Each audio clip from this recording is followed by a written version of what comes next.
Buddy, I'm Drew Goodman, and in the middle of the storm for the Rockies was Carlos Gonzalez, and that has been a familiar theme over the last 7 to 10 days. He's hitting .423, 13 RBIs, 4 long balls over the last week or so, and we chatted with Cargo earlier today and asked him about his patience at the plate.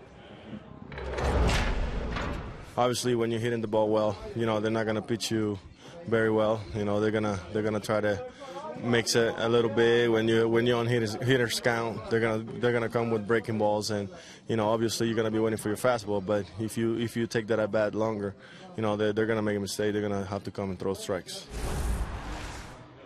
And I welcome in my partner, George Frazier. And I'll tell you what, the patience with Cargo, you remember the first few days he was swinging at everything. Now, if it's borderline, he's not firing at it. Pitchers have to come in the zone. That's not a good thing for pitchers. No, it's not. And I think the other thing that's important, a lot of the good pitchers, and you're going to see a guy tonight that can do this, they can throw the soft stuff behind in the count. So it's a hitter's count 2-0. And what's been impressive to me is what he's done in those counts, the 2-1, 3-1 counts, or then you get into where they pitch backwards against a veteran guy.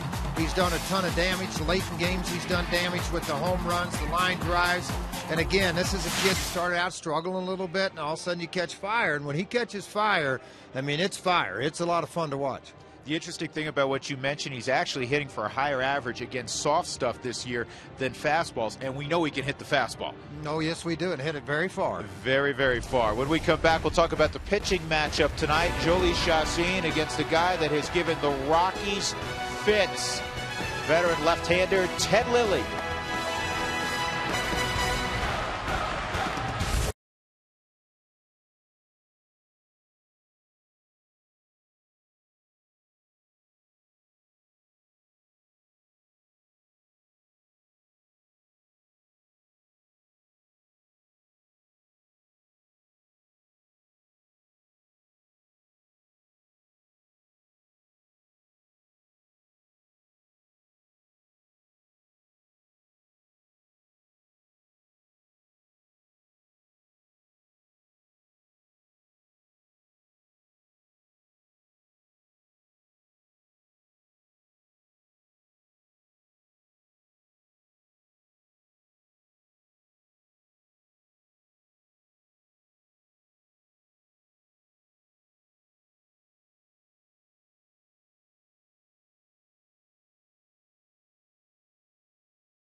Lake Street, and you find Coors Field. Rockies 11-11 in the month of April. Today a new month. It is May 1st. Dodgers had a grand month of April at 16-7. Back upstairs with George Frazier, I'm Drew Goodman. So we talk pitching. Ted Lilly is starting the game tonight for the Los Angeles Dodgers. He's 36, and he's a lot better than everybody, I think, realizes career-wise. We'll get to that a little bit later on. But when the Rockies show up, he's like Sandy Koufax. Really, really good. 8-2 overall. The thing he does, he just has the ability to throw that big old slow curveball. You see it there, shown for a strike, and then he has the ability to throw the fastball in. A little bit of Tommy Glavine when it comes time to throw the ball in. He can sink the ball away from you. He shows the hard cutter. He's just a guy that comes at you and throws strikes, and then we got to look at Chacin. Tonight he's got to have command of the fastball. He's got to be able to throw strikes, work deeper than the fifth inning of a baseball game, and the pitch count usually gets him. I mean, he's up around 100, 110 pitches, and he's not to the sixth inning yet, and that's all for not having command of his fastball. This season, numbers aren't very pretty. 20 innings pitched, 0-2, a 5.85 earned run average, 11 walks, which is a lot for him, and 20 innings and 19 strikeouts. Again, he's had great success against the Dodgers. He's pitched well against this team. Although there's some new faces, it's not the same Dodgers he's faced year in and year out. But he's going to have to watch out for Kemp, Ethier, and Loney, in my opinion. He needs consistency within the game, truth be told. We've seen him last outing against Pittsburgh, good for 4 innings, and then a rough 5th inning. He needs to be solid tonight. It's Chacin and Lilly. It's the Rockies and Dodgers. Come on back to Coors Field with us.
Rockies baseball on Root Sports is brought to you by your neighborhood Toyota stores. Toyota moving forward by CenturyLink. Fast speed and a low monthly price. Visit CenturyLink.com.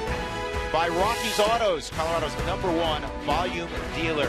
And by Southwest Airlines. Find our fares online only at Southwest.com. Oh, George, had I known. Which one of those is Doug's dog? This one right here, that's Doug's? And that big one there with the carrot in his mouth? Holy cow, Doug. That's a good-looking doggy. I'd have brought Mac and Stella down. George, you could have brought your dogs in from Tulsa. There's Chacin. Those 5 are staying right where they're at. Right? Sammy and Lulu with the dogs we were looking at. D. Gordon will lead it off against Chacin. It's the first time in a while we've got to start the show with dogs, huh? Yeah. Here's the rest of Don Mattingly's Southwest batting order. Following D. Gordon will be Mark Ellis, then Matt Kemp hitting a cool .417. Andre Ethier James Loney, Tony Gwynn Jr. Adam Kennedy's getting the start at third base. He has struggled so far this year, 1 for 17. A.J. Ellis at 291 in the 8th spot in the lineup, and a good athlete, Ted Lilly's on the hill batting 9th.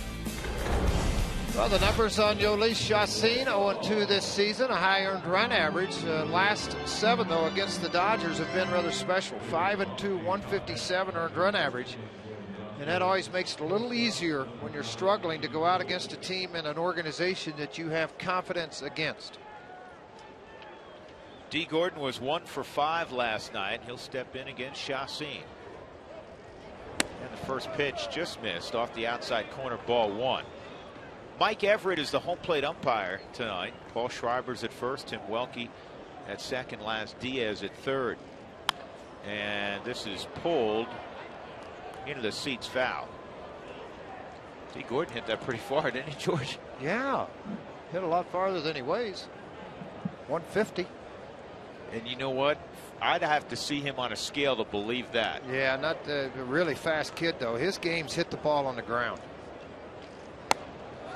2-1. Even with the 1 strike, Chris Nelson's only about 75 feet away at third base.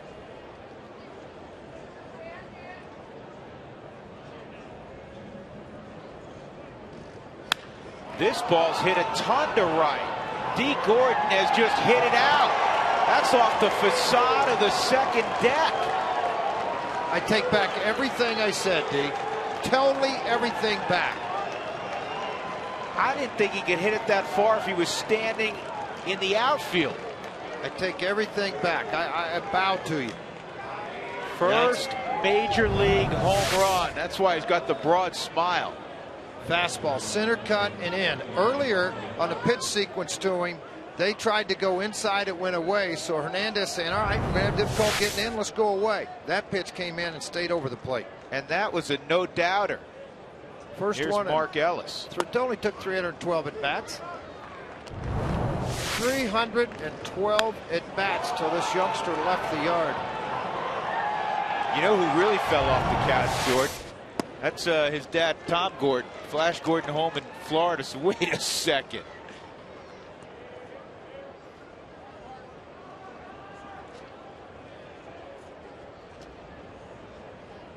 Oh, 2 pitch on Ellis, and it's off the end of the bat past Davey Lopes. You know, we were surprised how far he hit that foul ball. The ball he ended up hitting fair and out of the ballpark went about 100 feet farther than that. Yeah, a lot hard. And if the deck's not there, it might have gone a little farther.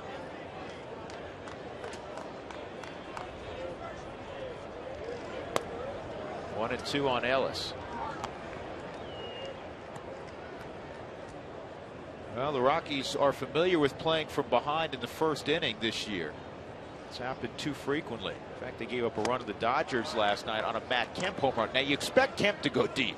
You don't expect D. Gordon to go deep. No, you don't. That's why I apologize. I totally apologize to D. Gordon.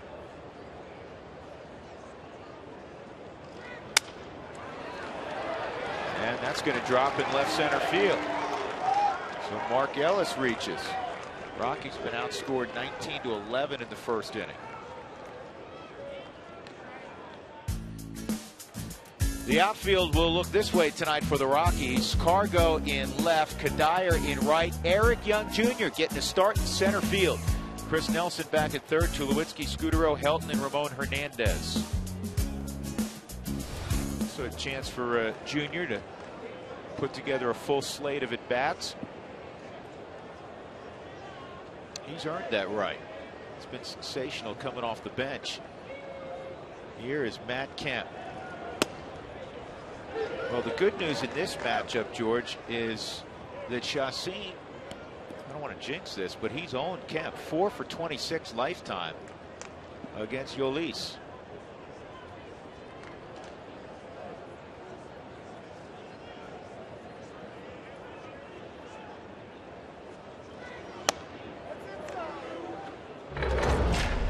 Matt Kemp, first pitch he saw from Juan Nicasio last night. Might have been over the outer edge, didn't matter. He punched it out to right field. Kemp completes an April in which he hits .417 with a major league leading 12 home runs. And this ball is going to get down left center field. Eric Young has it, and it is first and third. Nobody out. It's already 1-0. Not how you wanted to start. Andre Ethier coming up. And not that either one of those, these two pitches have been hit particularly hard. So on the Mike Shaw Subaru Supermo, you can see where that pitch is. It's down. I mean, a very talented hitter at the plate, a very good low ball hitter at the plate.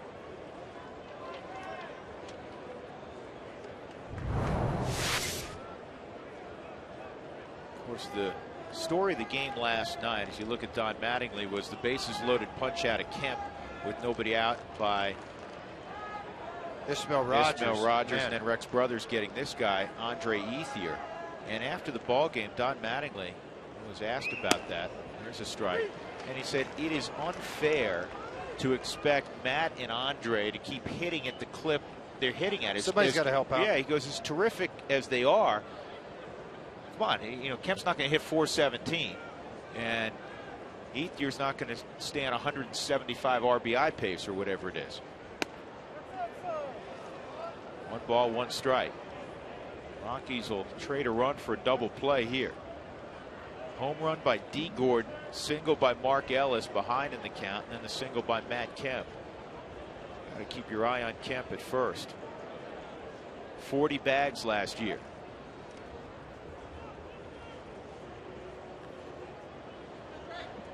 Oh, you got the home run ball for D? Tell you what, first one ever, hold him up for $2 grand. and you know, it may go higher because D may not hit another one for a while.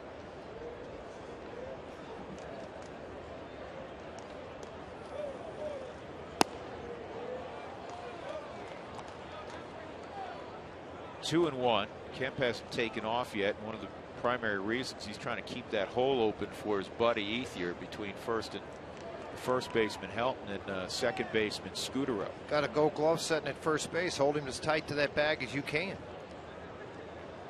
Hitters count here. Ethier unloaded in a hurry and got it right off the shin.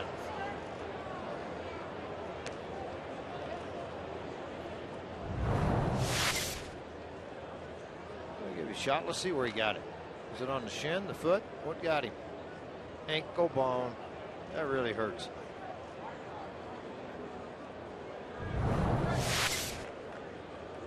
That'll bark for a while.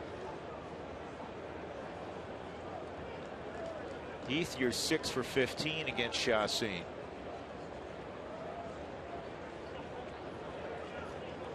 He's third in the big leagues with 24 RBIs.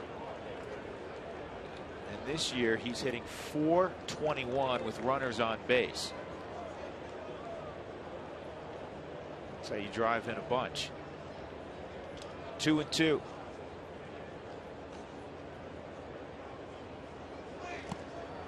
And the slider's down. 3-2. Now you can put Kemp in motion. If you're the Dodgers, you eliminate a chance for 2 in all likelihood. And if a ball happens to be a base hit a little bit into one of those gaps with that kind of speed, you might get another run out of it.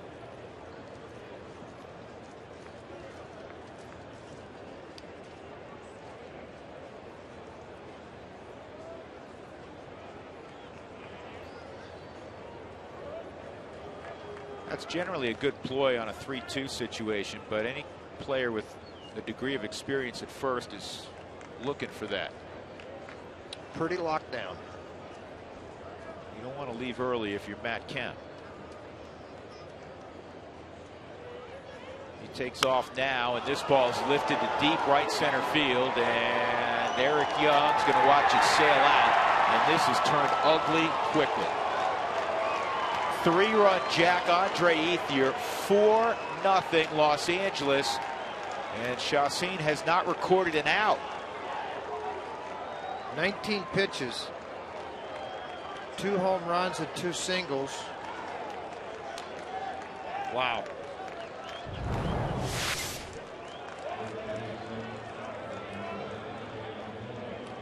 Tell you what, on a 3-2 count, he's just able to drop the head on his bat right smack in the middle of the plate. Carried this thing completely out of the yard.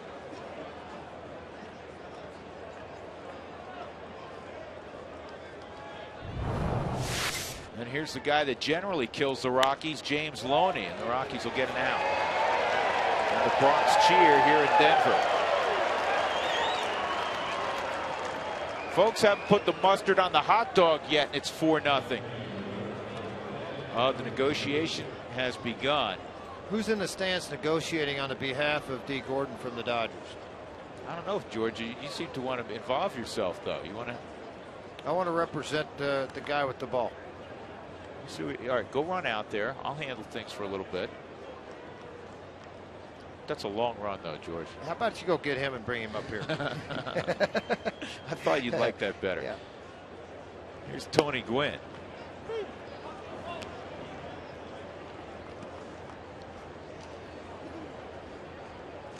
Home run, single, 3-run home run.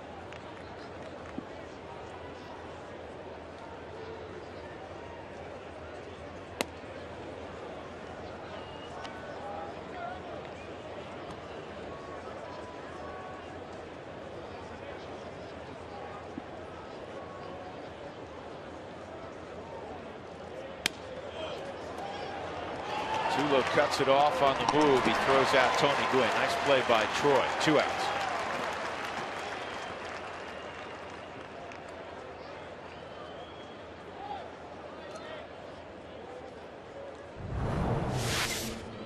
Nice play by Troy, able to just go right back up the middle. Not an easy play, off balance throw, but on the money.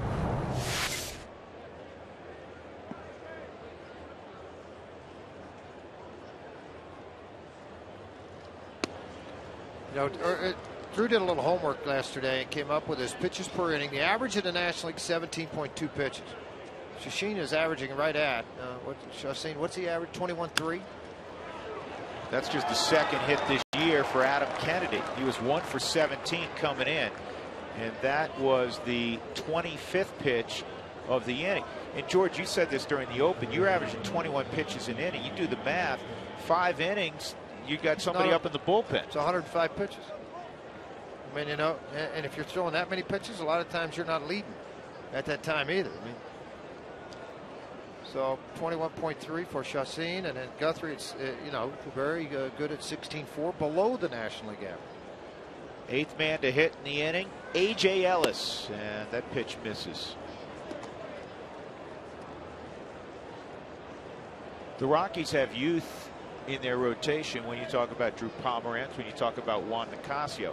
Now, Chassin is young in terms of age, but he has a great deal of experience at the big league level, and this is not you know, something that took a great deal of you know, it's not revelationary in that the Rockies, to be where they want to be, need Chassin to pitch near the top of this rotation along with Guthrie. He's got to be a guy going out throwing 6-7 innings and winning more often than he loses. Well, and for me, part of the deal is, you know, Nicasio's 25 years old. He only signed when he was 20. So he's only been doing this 5 years, 6 seasons total. Chassin's been doing this since he was 16. He's been out here 8 years now, and a lot of this, over half of that at the big league level. 3-0 pitches in there, 3-1.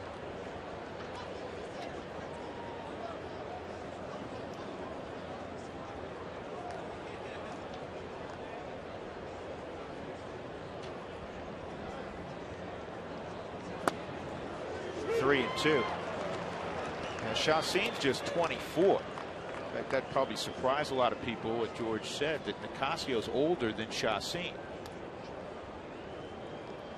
But in terms of experience, 8 years versus 5, because Nicasio signed at age 20. I think he was 19, just close to 20. High hopper right over the top of the mound. Difficult play for Scudero, and a good pick by Helton.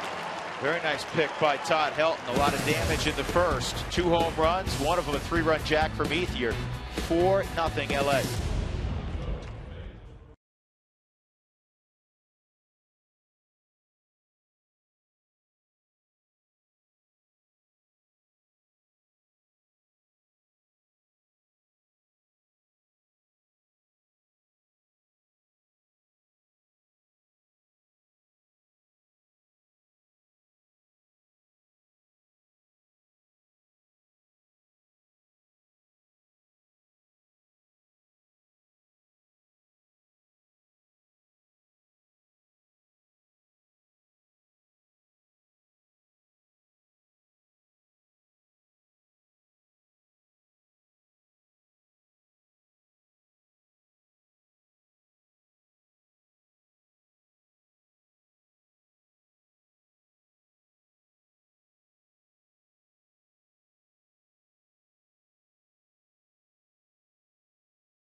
Work to do.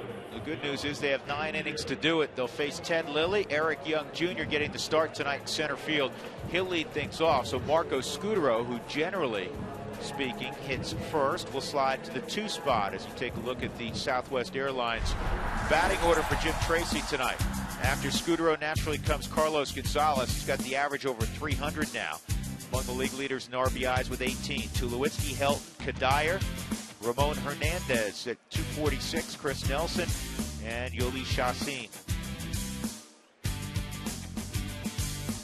Well, Ted Lilly, he's pretty special, folks. I mean, this is a left-hander, been around for a while. He's won 127 games, lost 110, not particularly against, has he pitched on some great teams either in Chicago. Against Colorado since 07, 8-1. A veteran guy, you know, you get a young kid like this, get a 4-run lead, he might get a little antsy. You know, try to get a little too quick, try to do some things. Veteran guy, he's just going to try to ease his way back into this game till he's loose. Ted Lilly, said it earlier, is an outstanding athlete. See him moving just in case there was a bunt there.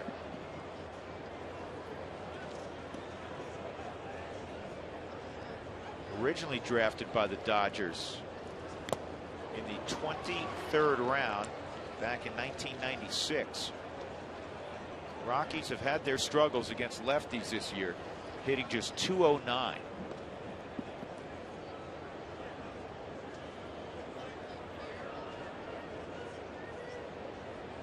One and 2 on EY.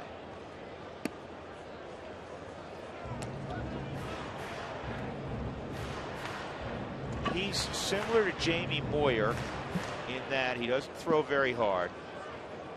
He's got a little more fastball, obviously, than Jamie. He's got a big curveball. And he'll touch 89, but he keeps everybody off balance with the other array of pitches. That's 78-mile-an-hour changeup on a 2-2 count to EY, and he chased it. Well, he said a long time in that inning when they put 4 on the board. So when he came out to warm up, Ted Lilly doing a little veteran stuff here, working behind the mound. Now, there's 2 things it does when you stand behind the mound and get yourself. Obviously, he's extending out to about 80 feet and using proper mechanics to throw because he had not thrown for a while after sitting in the dugout for a very long inning. About a 15-minute inning on top of the walk-in. So he'd set for about 25 minutes. In the National League rule, you get eight pitches to warm up. A lot of umpires at the start of a game will be a little more lenient. Might give you 10 or 12. 0-1 the count on Marco Scutaro. I got one for you, George. I need you to answer. The Rockies this year in day games, this was similar last year, 2-6. That makes sense. And they're hitting 184 in the day. At night, they're 9-5, and they lead the National League with an even 300 average. Well, some people will say a lot of those are Sunday games, a lot of people Wednesday games. So Todd Helton's out of the lineup. Maybe one of your Tulowitzki might be out of the lineup, so it's going to drag down your average. But still, 2-6 and a, what'd you say, 185 average? Yeah, 186 versus 300. That's not good. 2-1 on Scutaro. And Scutaro rips it down the left field line. Good play by Gwynn. Marco's got to go hard, and he is in safely with a double.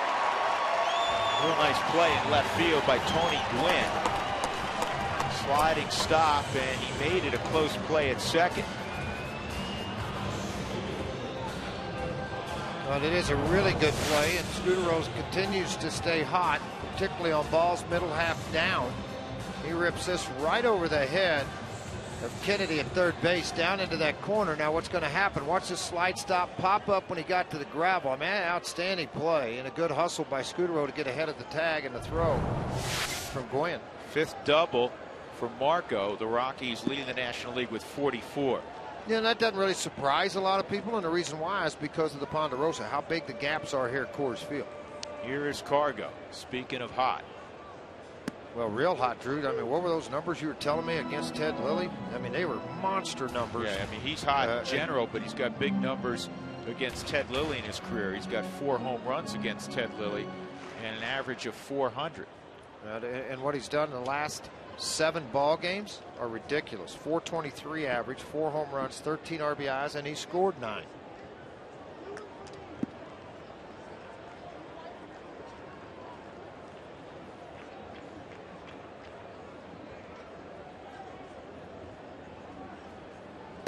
The 0-1 is in, 1-1. Three guys that have done the most damage against Ted Lilly for the Rockies. Cargo, Ramon Hernandez, Todd Helton owns a couple of home runs. I can tell you right now, too, it's not going to bother him if he walks Cargo. He might make a mistake and he'll hurt him, but it's not going to bother him if he walks it. And the reason behind that, a lot of times, is even though there's a right-handed batter sitting in the on-deck circle at Tulowitzki, he's going to look at those numbers and go, 4 for 20, 4 for 26, a 154 average. This guy's crushed me, so I'm going to let him go to first. Yeah, he just hit him in the back. Change up at 77. So Cargo will go to first and second. And the Rockies have an outstanding chance to counterpunch a little bit behind 4-0. You can say change up, but getting hit with a baseball at 78 miles an hour still doesn't feel great. Not what Lilly wanted at all. So Troy, who doubled in 2 last night, despite being 4 for 26 against Ted Lilly, great opportunity for him.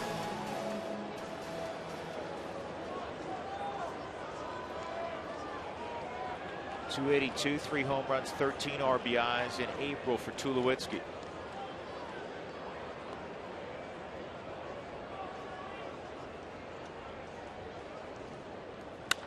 And this ball is in the air to shallow right. If it's fair, it's a problem. It's in foul territory. We haven't looked at the Dodgers alignment defensively. We will now. In the outfield, you have Tony Gwynn, Matt Kemp, a Gold Glover in center, Andre Ethier, Gold Glover in right. Kennedy is at third, D. Gordon at shortstop, Mark Ellis and James Loney on the right side. A.J. Ellis is behind the plate. D. Gordon has made 6 errors at short this year.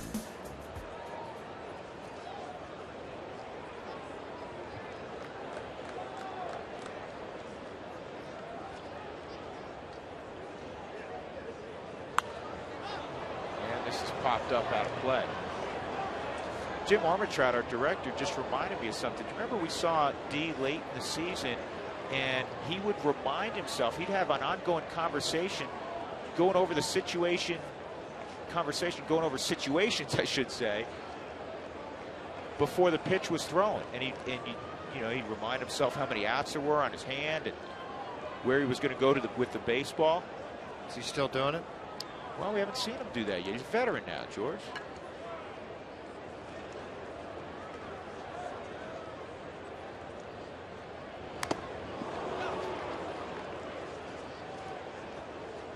Two-strike count. It remains on Tulowitzki.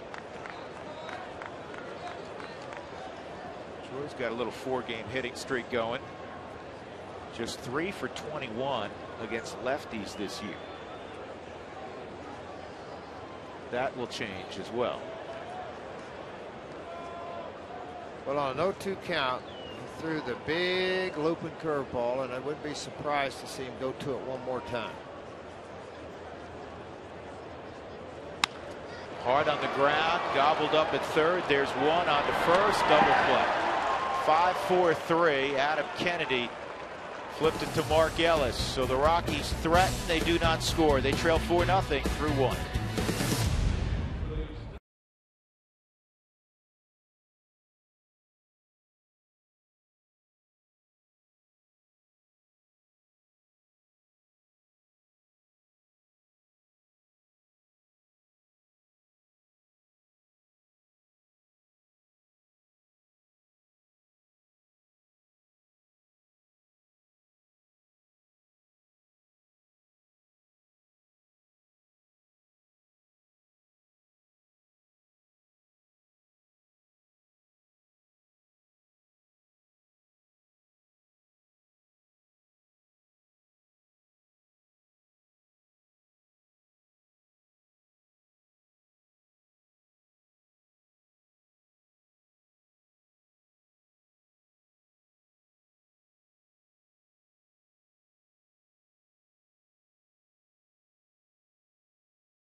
One of the reasons is Dee Gordon hit his first ever home run as a big leaguer, and he hit it up here to right field. I'm with Matt and his son Owen. Matt's from Thornton. How'd the negotiations go with the Dodgers? Actually, they were pretty nice. It was the gentleman's first home run. So they came over. They gave me a 50th anniversary Dodger Stadium ball. Plus, they're also going to give my boy here another autographed baseball. So, it's a class organization. They've been around forever. So, Mark, hold on a second. Hold on a second, Matt. Mark, Frage has yes, Frage. It's $2,000 round trip airfare for him and his son to LA Dodger Stadium. Okay. And then you got to ask for the Dodger uniform that he hit it in. He wanted it signed and given to you. And then his son wants to take batting practice. Okay. Here's what Frage says. $2,000. That's where you start. Then you get to go to every Sunday home game at Dodger Stadium. He gets batting practice whenever he wants, and you get a uniform as well. You didn't go that route? No, I guess I need a little help on my negotiation skills. So, but definitely. So you got a 50th Dodger Stadium ball. Correct.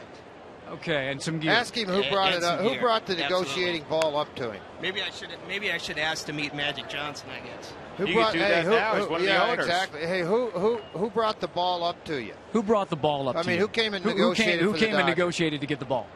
It was the assistant clubhouse guy, right? Assistant something. No, you need the head guy. Who knows? It probably was some flunky guy that just came off the street, so I don't know. Okay, well, we're going to work on this, see if we can come up with the $2,000. I mean, Gordon's making enough money. He's single. He can give it to you. It's the second inning, Matt. We'll work on things too. Okay. Well, we're just going to figure things out, all right? We got to do a little work on this. Can I hire you as my agent? Absolutely. I don't charge but 80%. Don't worry about it. It's 80% for Frage, but you can work on that as well. All right. Matt, and I'm glad Owen's got his Rocky shirt on, right? Go Rockies, so. Hey, let's hope he doesn't hit you another here. Here comes Dee Gordon now. Let's watch him hit into and out, all right? All right, guys. All right, Mark. George Frazier has just put up a shingle.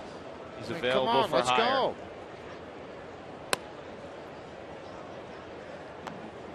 Got to get an autograph back from the guy or something. Got to get a little more than a baseball. 2 baseballs, an autograph 50th anniversary, and what?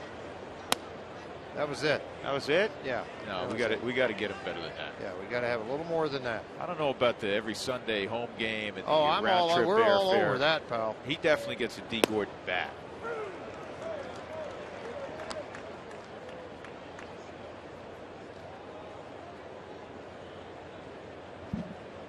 Two and one on Gordon. Here's why Mark was interviewing that fan.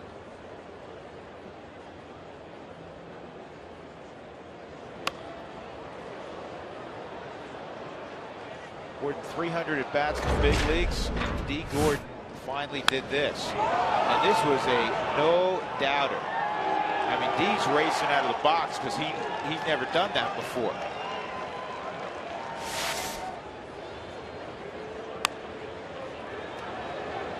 Eric Young Jr.'s got to come hard, and he'll get there. 2 outs. Mark Ellis will come up.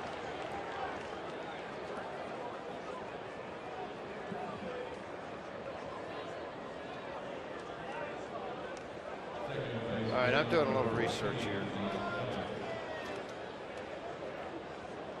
We're trying to see what other first home runs have garnered. Oh, we're going to get some. We're getting more than just that.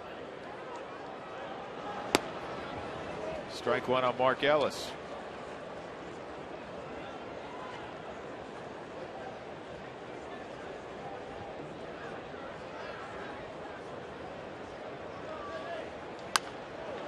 All right, I got to find out if Mitch is on a trip for the Dodgers. He's the head equipment man, Mitch Poole. I got to see if he's on the trip. Mitch, I'm fixing to get you. Just call downstairs to Alan Bossert. No, we're good. I could do that. I think what we'll do at break is we'll do that. But I'm also going to get a hold of Mitch, and I'm just going to have him go in Dee's wallet and get the money. How about that? Would that work? Probably not. I'd go a different route. Here's the 0-2, and that's another base hit for Ellis. He has 2 hits tonight. Both times he was behind in the count. Kind of a flat slider, George. All right, I just got a text from the Dodger locker room that said Mitch isn't here, but Alex is. Alex, tell Mitch you're going to expense it. You got new owners with some money now. Yeah, they just spent $2 billion plus on the club.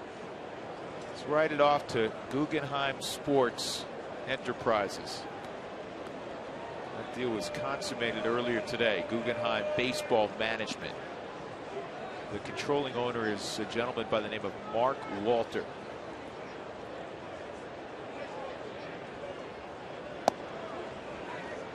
That's Matt a lot Kemp of money. takes ball 1. Yeah, that is a lot of money, especially considering McCourt. The McCourts paid $430 million for the club in 2004. The stadium and the surrounding property. This is a good thing for the Dodgers in all seriousness. It is a very good thing. Plus, you got a guy coming in with Stan Kasten that's been winners down in Atlanta. You got Magic Johnson coming in. It's been nothing but a winner in the business world and on the athletic field. So I think it's great. It's great for the organization.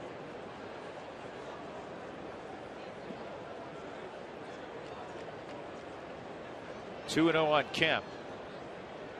Kemp single to left center field his first time up, came around on the Ethier 3-run home run. Now it's 3-0. Got the first 2 guys of the inning, and then an 0-2 single from Mark Ellis. And now the next pitch is number 51 with 2 outs in the second inning. And Kemp will be swinging. If it's close, it's not. Ball 4, and here comes Ethier again. And Bob Apodaca is moving up the stairs. He's going to go on out. I'm sure he had a lengthy conversation with him too in between innings. And, looks like that's probably going to happen a little bit more now.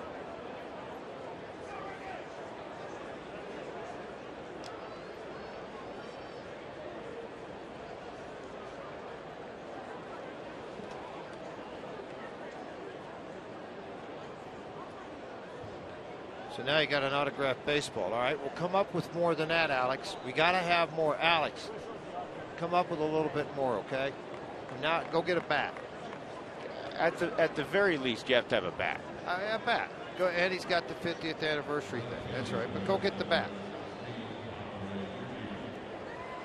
I think a jersey looked nice in the den too, don't you think? Frank. With a picture of me catching the ball and video.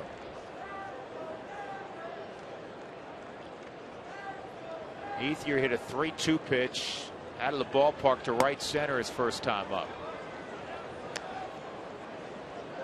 4 runs, 6 hits already for the Dodgers. We're in the second inning.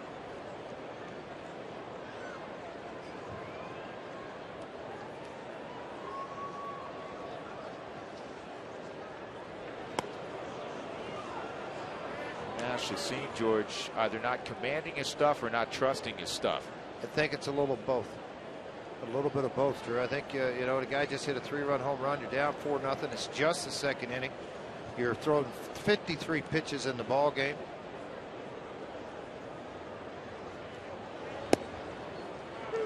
Two and one. Now you'd hope this long fly ball wouldn't continue to carry, but it did just that. Sweet part of the bat into their bullpen. Well hit.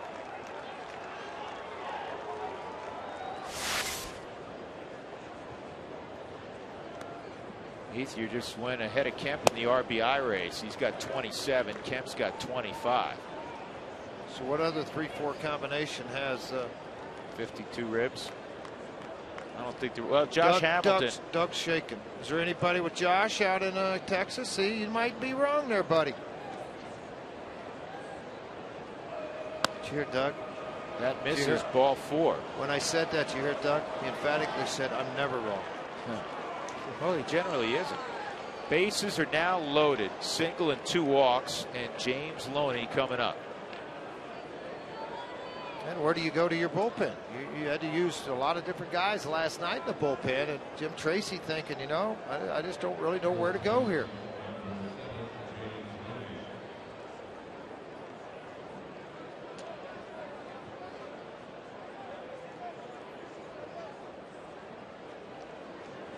I mean, to be honest, George, the way this rotation has pitched so far, and there have been some decent outings. Nicasio was good last night. He was good in Pittsburgh. And Jamie Moyer has had mostly pretty solid starts, but by and large, it's been a taxing effort on the bullpen and on the team. And it's amazing the Rockies are at 500, given the numbers the rotation has put up in the month of April. No question.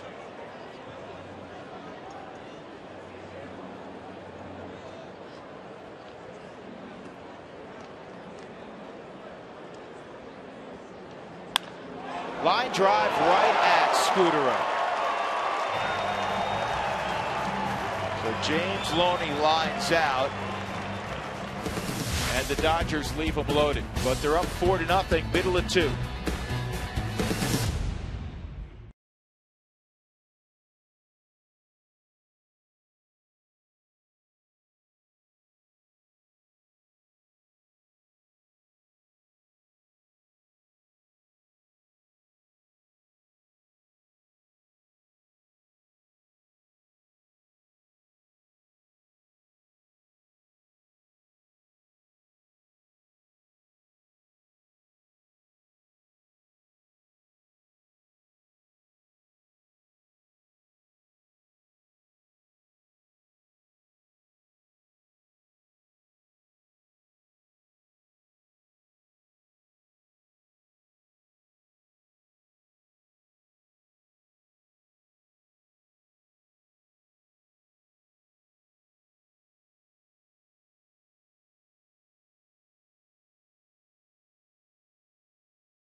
After watching the Rockies play on Sunday, stick around for Rockies Weekly with Jim Tracy every week. Look for the key word as well during the show. Text it to 720-720 for a chance to receive prizes. That's Rockies Weekly with Jim Tracy every Sunday on Root Sports. Todd Helton will lead it off in the second. Well, all Jim's hoping from Shashin right now is go out and try to control 1 or 2 innings and keep your pitch count down. I mean, where was he at? 54, Drew, at the end of that? Wasn't that the 54th pitch or 55th? Through 2 innings. I need you to give me some extra help here. 58. So you know it's going to be an American League start, is what it amounts to. Like American League pitcher, you know, that goes 6 and gives up 6 runs. Maybe not that many, but you're going to have to eat up some innings, bite the bullet, those strikes. Helton rips it. Loney gloves it. 1 out.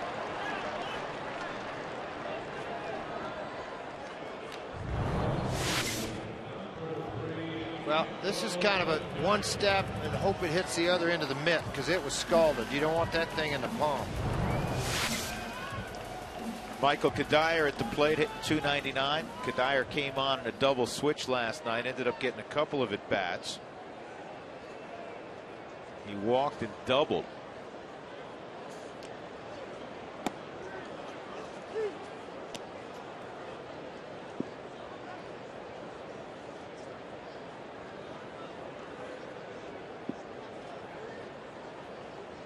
Rockies had an opportunity in the first against Ted Lilly.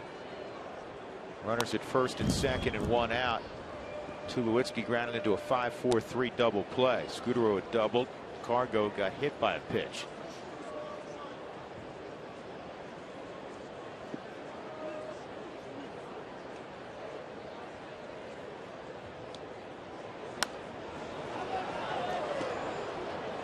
Here's a little bit more about what we were talking about. The Dodgers off to a 16-7 start. Their ERA is 5th in baseball at 2.85. The opposition hitting just 2.08 against them. Look at the contrast. The Rockies starters ERA over 5, and the opposition hitting almost 300 against their starters. We're just talking about the rotation now. And this, you know, this is not one of my favorite stats. And it's not. Quality starts is not one of my favorite statistics. If you lose a game, I mean, it's nice to see it, but the Rockies have 8 quality starts. The Dodgers 15. Different times they've given their ball club a chance to win a baseball game.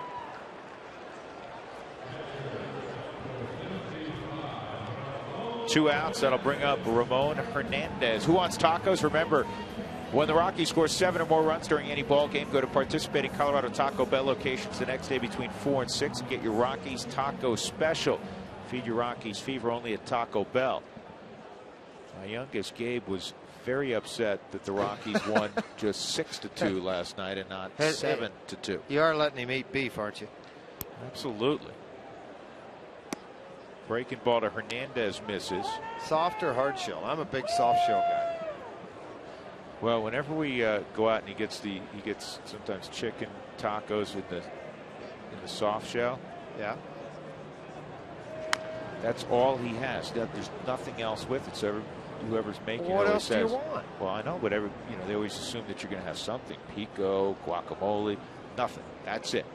He's 9. He likes it plain. So he eats 7 of them. He's full. That'll be the day. 1-1 on Ramon. And sharply hit, but right at D. Gordon. 1-2-3 second inning for Ted Lilly. We'll go to the third, 4-0 Los Angeles.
Home runs. D. Gordon, a leadoff home run, the first of his career, and then Andre Ethier, after a couple of singles, hit a 3-run jack. He was not the first of Andre's career. We'd like to welcome all our Emory Telecom viewers from Moab, Utah.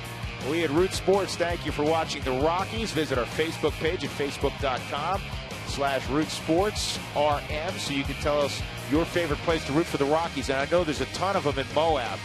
One of my favorite towns. Great. It's like the mountain biking capital of the world. And you have Arches National Park. George, one of my favorite national parks right there. That's what Dougie was just saying. Dougie's hung there. Yep. Dougie's camped there.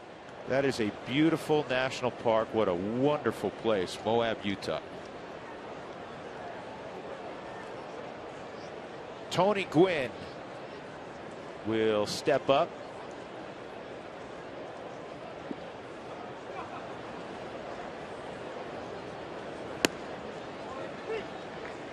His dad's been the head coach at San Diego State for a while now.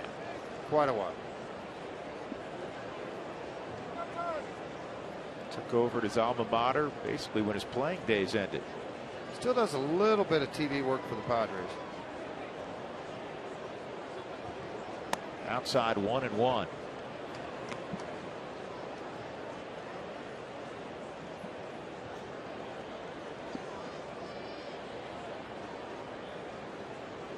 Dad set the bar really high.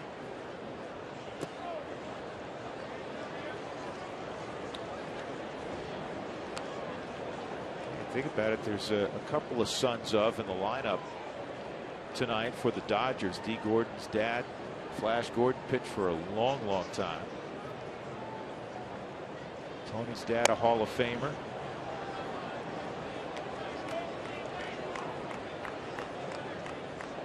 Adam Kennedy, I think, played for his dad in high school, a long-time coach.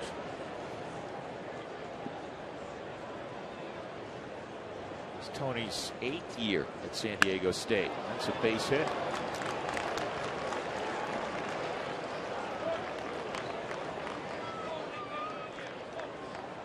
That is the 7th hit for Los Angeles. Join in the conversation with Toyota Talk. Here's how. Text Toyota to 720-720. Share your insights or questions on the game. Plus learn how to win a $500 gas card.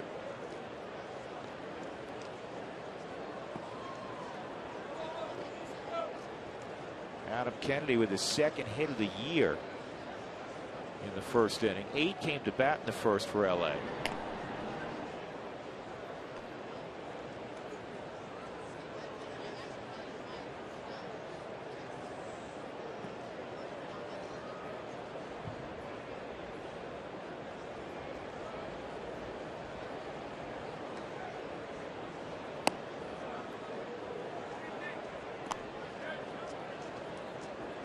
Pitch was high, 1-0. Chacin last year went 11-14 with a 3.62 ERA, 31 starts. He threw 194 innings, allowed just 168 hits. Problem was he walked more people than anybody else in the league. He walked 87. Here goes Gordon. The throw to second is not in time. It's a situation that ball tailed a little bit. And Tulo could reach down and get the tag on Gwynn. So for Gwynn, he swiped second. He had 22 bags last year. That's his 2nd of this year. Head first slide to throw up a little bit offline made it difficult for Tulowitzki to have an opportunity at Gwynn.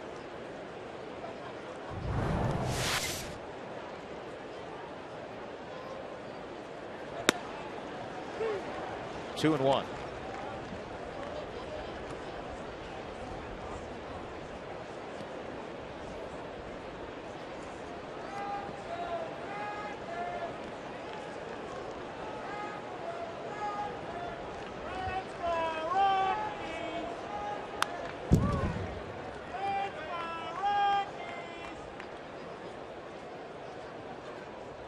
Adam Kennedy at the plate. A.J. Ellis is on deck. Dodgers with the 16 wins in the month of April, 2nd all time to 3 17-win Aprils. They did it in 74. They did it in 77. They did it again in 84. Swung on and missed. So Chacin strikes out Adam Kennedy for the 1st out.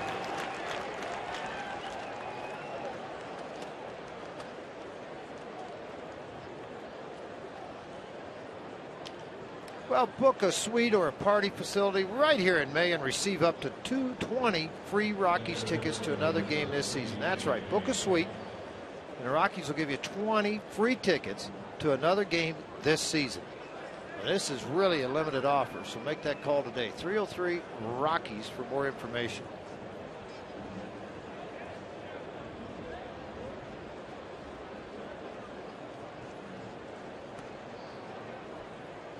Here's Ellis at the plate. A.J. takes strike 1.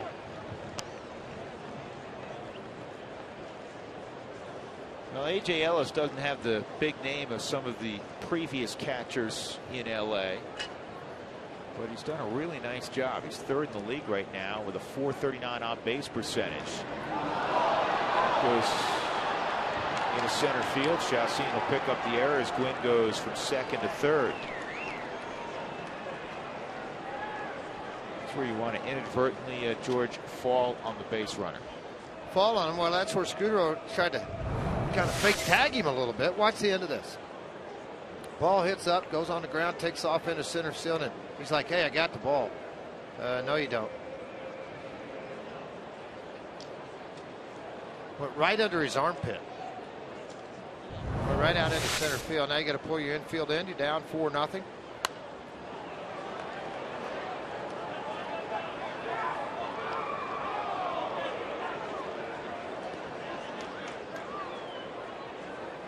Chassin punched out 150 last year. When he's going well, he can add up the strikeouts. That would work well right here. 0-2 on A.J. Ellis with one out. Gwynn is at third. The pitcher, Ted Lilly, is on deck.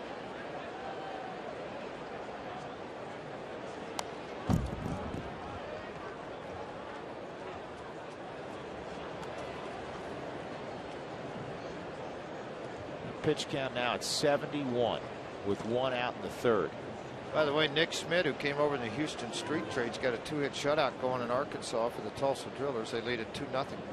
Who isn't playing well for Tulsa? Yeah, that's a pretty good club down there right now. Team ERA at 280.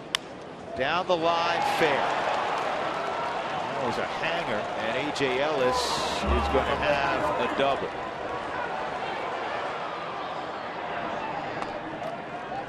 Run scoring double for Ellis, his 8th RBI of the year. 5-0 LA. Bad tough time right now for Yoeli Chassin. I mean, we can talk about all the numbers you want. Not able to command the breaking ball. That ball's elevated, shot right down the line past Chris Nelson into the corner. And again, he's in a tough spot right now. You feel sorry for the kid because he's been to that other side of the planet where everything's gone well. And he's pitched well, as he did in the first half of the season, but it has not been pretty since then. Since June 27th, 3-12, 480 earned run average, 58 walks, and just 81 strikeouts. And that's such a different pattern for what he showed at the first half of the season when everyone was talking about the All-Star game and a chance that he could be on that All-Star team. Bouncer to short.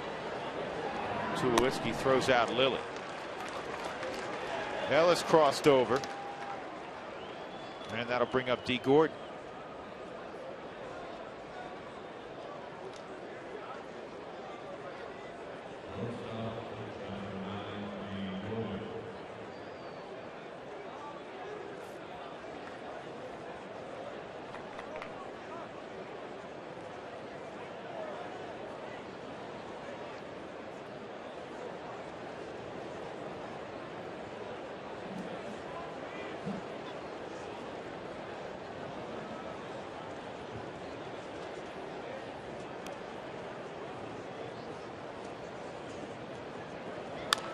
Ground ball foul.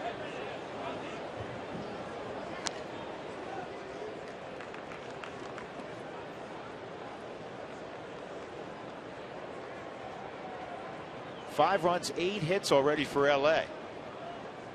This ballpark's like a library right now, and it's going to be a diving catch by Young.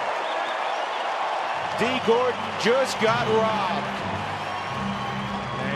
The library that is Coors Field picks up a little bit with that effort by EY. What an extraordinary play. Dodgers lead it 5-0.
All Dodgers thus far, 5-0. They lead. Ted Lilly is allowed a hit, and he hit a batter. That was Carlos Gonzalez. The hit was a double by Scudero. Chris Nelson will lead it off. He swings at the first pitch, and Matt Kemp will have an easy play.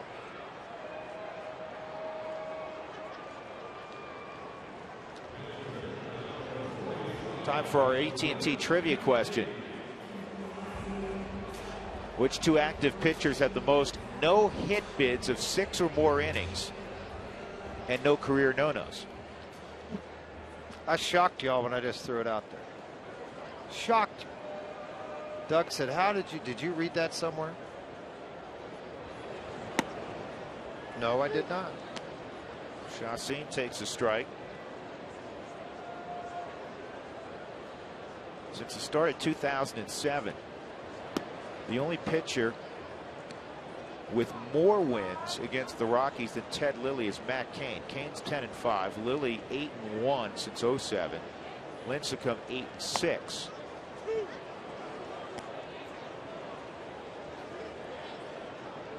You know who else is on that list, George? Who? Barry Zito. He's got 6 wins against the Rockies, and it only seems like he has 6 wins with the Giants, period. 2 outs.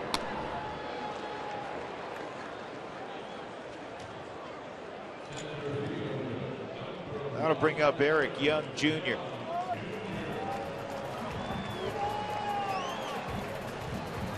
Wells Fargo customers, get your 2-for-1 Rockies tickets today by going to wellsfargo.com/Rockies. Wells Fargo Bank, member FDIC.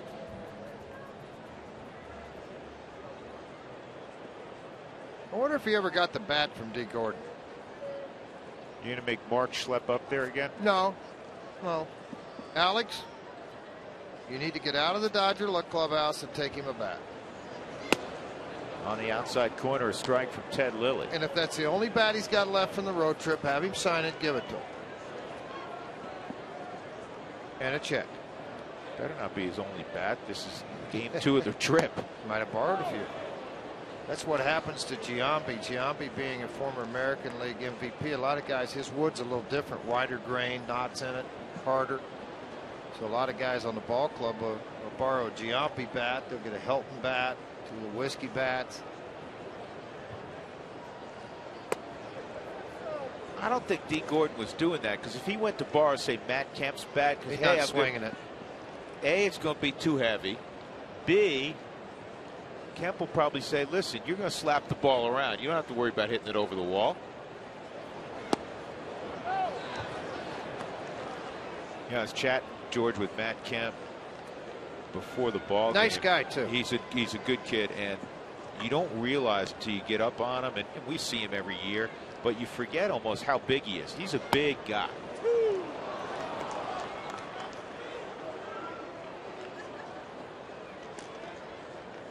High school basketball player in Midwest City, in Oklahoma City, which is kind of a suburb there, and a very good basketball player. Matter of fact, he was an AAU guy, was going to play college basketball.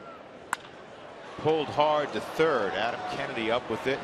He'll get EY by a step. 1-2-3 inning again for Lilly. He's retired 7 in a row. 5-0 Los Angeles.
Dodgers enjoying a 5-0 lead. Mark Ellis about to come up.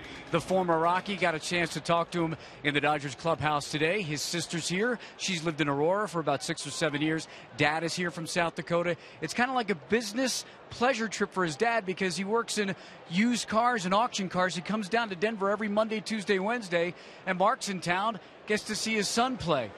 We also talked about Ramon Hernandez, who he played with in Oakland about 10 years ago, the Moneyball days, and he said when he saw that the Rockies signed Ramon Hernandez, thought it was a great sign, loves him as a catcher, says he's just the perfect guy for the Rockies. Drew and George? Go back and get the guy a bat, Mark. Strike one on Should Mark. I ask for a Kemp bat? 1-1. Yeah, why not? You know batting league, you played with him. Why don't you just start from there? No, he doesn't have a bat with him anymore. That's right. Mark Ellis is 3 for 3 in his return to Coors Field. And here comes Matt Kemp. Actually, Mark asked Matt if you could take the one he's about to use right now, and then he could just come up again later on. Is that allowed, George? No. It's a good idea, though. I like the way you're thinking, Drew. I'm trying. Single and a walk for Kemp in this game.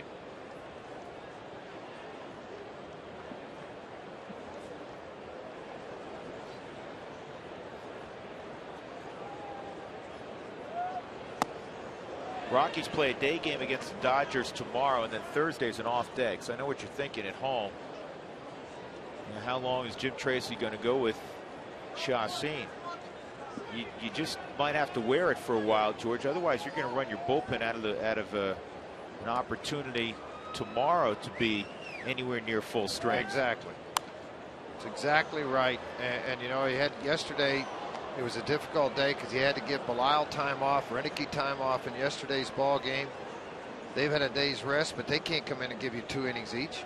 I mean, Jim Tracy's just right now pretty frustrated, I guarantee you, what's going on, and does not want to go down to that bullpen and get any of those 3 guys up and get them going.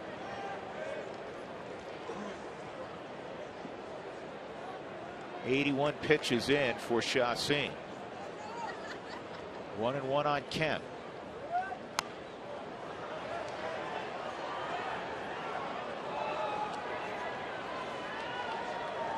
Remember the September of 2010 that Troy had, George. Well, nobody else had one better. Yeah, Matt Kemp had one of the great Aprils of all time. Larry Walker, in his sensational April in his MVP season in '97, hit .456 with 11 home runs, and he had more RBIs. Show you a graphic in a moment. Oh, maybe good job. Yeah, he struck out Kemp. Nicely done, Jolie Chacin. Well, another guy, Tony Perez, was pretty good in '72. As I recall, Tony was pretty good throughout that decade. Remember, I used to laugh a little bit with you, Drew, and you'd say, why didn't you like Cincinnati? And I'd say, well, Johnny Bench, Tony Perez, they had some players over there. Morgan. George Foster hitting 50. Yeah, it was fun to go there on AstroTurf and throw that to those guys 60 feet away. They're not a lot of fun to pitch to right now in that ballpark with Votto and Bruce and Brandon Phillips. You a little surprised? I'm just flabbergasted that Pujols doesn't have a home run yet.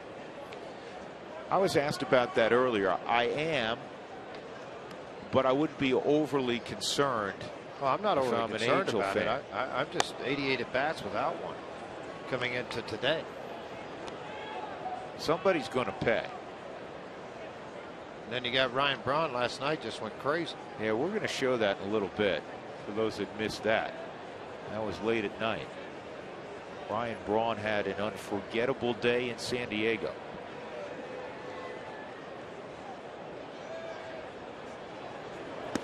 Well, we'll tell you about it. The video, we don't have it right out of hand for you, but Ryan Braun last night hit 3 home runs at Petco. You know how hard it is to hit there. Oh, yeah. Nobody's ever done that before. And then he came up, George, in the 9th inning. He had an opportunity for baseball immortality and to hit his 4th, and he hit one that short hopped the base of the wall in deep right center. He hit it about 410. 400. Yeah, that's 410. Exactly. He hit it over 400 feet. He got a triple out of the deal.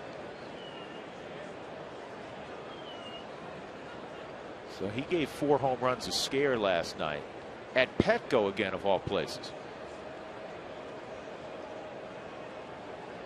2-1 on Ethier, 3-1.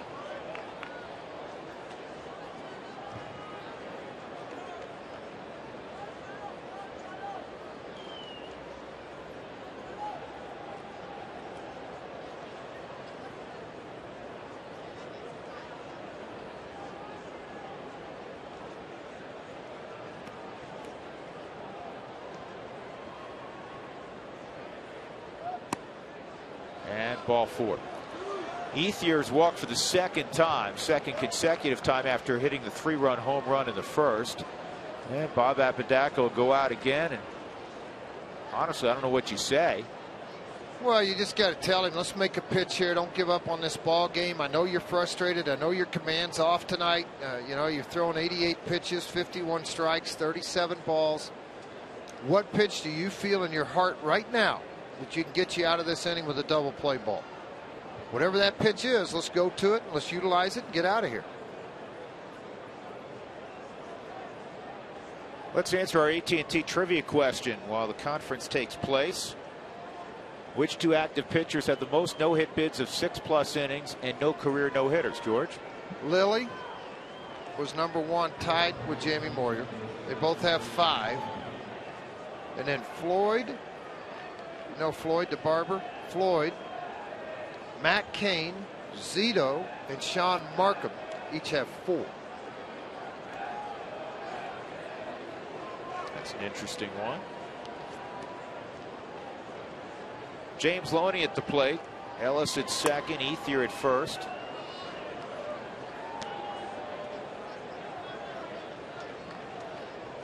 Loney lined out with the bases loaded to end the second inning. Really knocked over Marco Scudero. In fact, he did knock over Marco Scudero as Marco made the catch.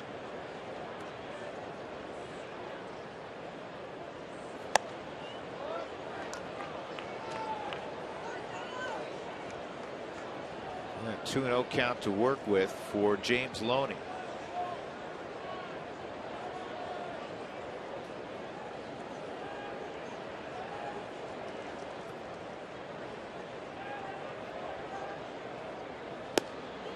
Took something off. Changeup on 2-0, 2-1.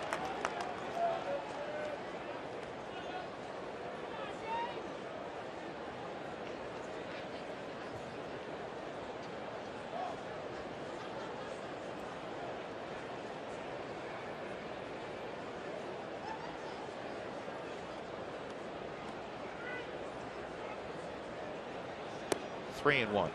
You know who's back in the big leagues, George? Johnny Damon back in the big leagues with the Cleveland Indians. Signed a couple of weeks ago, went down and did his work there. Cleveland's tied 1-1 in the 3rd inning. The White Sox. 3-1. On the ground to second. See if the Rockies can turn it. Yep. 4-6-3. We'll go to the bottom of the 4th inning. 5-0 LA. Scudero, Cargo, Tulo.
Rockies baseball on Root Sports is brought to you by AT&T, the nation's largest 4G network. AT&T, rethink possible. By Ram Trucks, Guts, Glory, Ram. By Sonic, it's snack-sized jumbo popcorn chicken time. Just $1.99 after 8 p.m. And by College Invest, are you saving for college or just talking about it? Well, I guess we have cameras everywhere because this is a first. Never seen the camera on the back of the guy chalking the line before the ball game. You never seen that? No. You never have? No. I got tired of holding it. I was walking all the way down. See, I'm walking right down through there with it. There's another angle. No, I know. Would you like another angle? I know that's not you. Got you. another You angle know for you too. You don't own a pair of shorts. Well, that's the guy pushing it. I'm running the camera. Oh, this ball's on the line to left field. Tony Gwynn is there, and Scutero is retired. Rockies have one hit. Marco had it, a double in the first inning.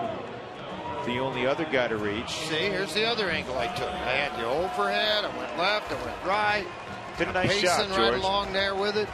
My sincere apology. I didn't realize you were running camera before the ball game. You know how big the camera is?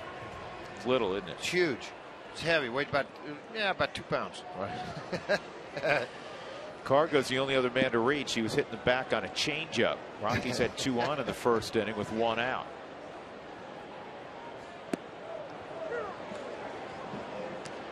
Had a little fun on the tractor today as I was driving down through there. Filming as we were going out of the ballpark, getting everything set up. That was right at the very end. National anthem been played. See, they're hauling the mics right back here off the field. They're actually doing the right thing. They're taking you out of here. Exactly. 0-2. See, there I am. Right there I am. How'd I do? Your secret is revealed. Yes. 2 strikes on Cargo.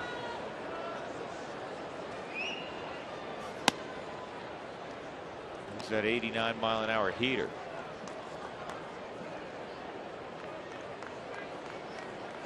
That shows up every once in a while. Then it's changeup, curveball, everything about 15 miles an hour less. Boy, he made a mistake there, and he's lucky. Because you can make a mistake. Yeah, you can make a mistake when you're up 5-0. Exactly right. What he does, drop down to a low 3/4, trying to create a downward angle on the pitch. It just stayed flat for him, and he knows he got away with it. Ellis on the outside corner again. Another strikeout for Lilly. His second of the ball game. 2 outs. That'll bring up Tulowitzki.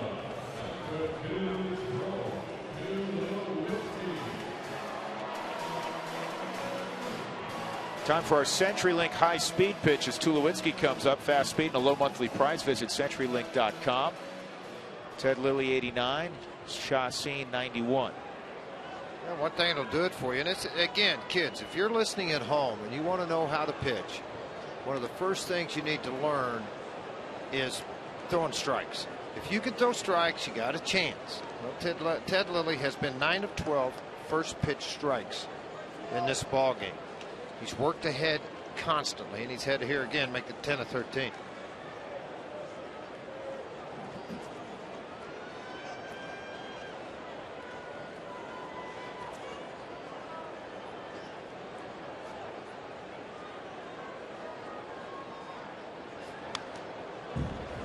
Off the end of the bat, 2-strike count. League hitting just 138 against Lilly in his first 3 starts this year. That's gone down considerably since then at this outing. And the Rockies are 1 for 11 against him.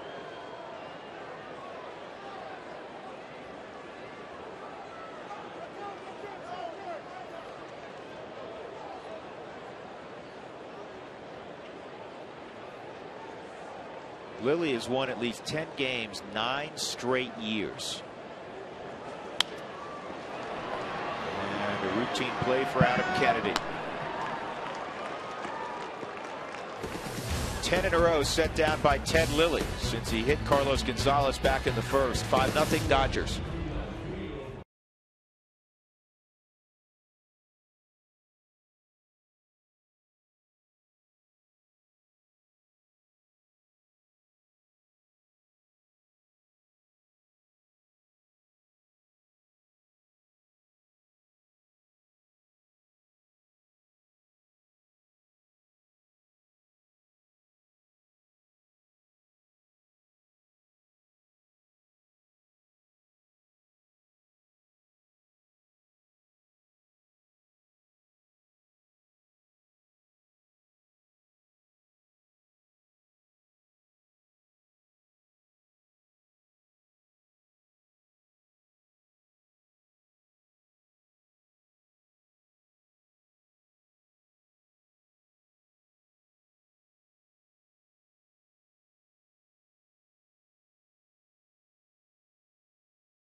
0-0. They got 4 in the first. D. Gordon hit a home run. Mark Ellis, Matt Kemp singled. Andre Ethier hit a 3-run home run. Want the latest updates from Root Sports? Text alert to 720-720 and receive text message updates from Root Sports all season long. It has been a struggle for Jhoulys Chacín. 93 pitches in after 4 innings. He'll resume here in the 5th with Tony Gwynn.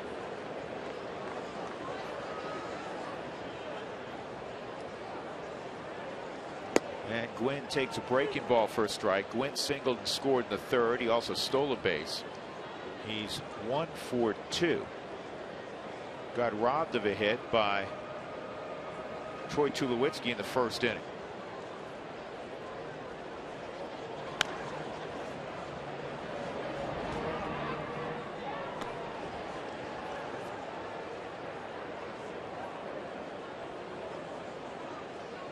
Wow, almost twice the number of pitches.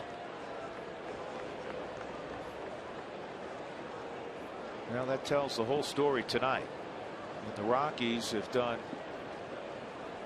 next to nothing against Ted Lilly. He's always had their number. There's some lefties in this division. Barry Zito being one. Kershaw seems to have everybody's number.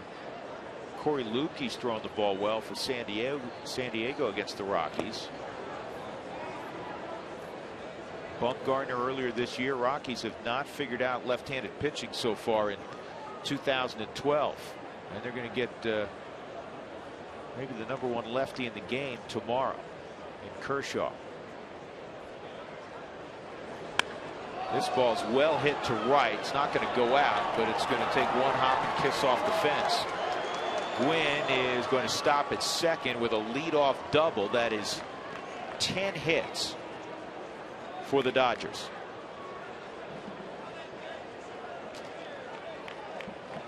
You know, we used to talk just about command, but Chacín's given up a number of hits this year. Last year, George, when he'd struggle, again, it had more to do with the walks and getting beaten around the ballpark. Yeah, Tonight, it did. he's getting Right. beat up. Well, now it's a lot of extra base hits. I think, you know, if it's ground ball singles, that's one thing, but when it becomes extra base hits, and again, this young man's not trying to have happen what's happening. He is trying to make pitches. See, that's a pretty good sinker there that had movement, late movement down in the zone. And it's not so much about velocity for him as it is the command of his pitches.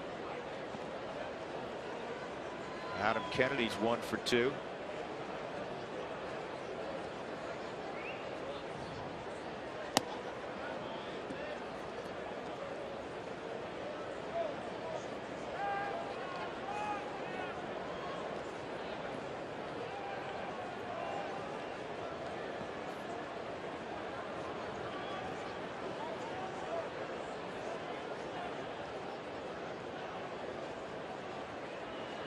And Kennedy hits it in the air to Kadire. It's going to be grabbed by Michael on the run. Ball hit off the end of the bat. Those balls off the end of the bat can really fool an outfielder. Well, swing.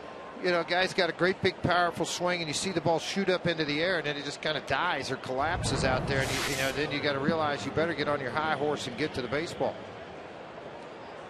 Kadire's playing a little bit deep right now too with the action that's gone on in this ball game so far. So, you know, he's trying to cut off some gaps. Nice running catch though by Michael Kadire. A.J. Ellis doubled in a run in the 3rd inning. He's 1 for 2. Slider on the corner for a strike.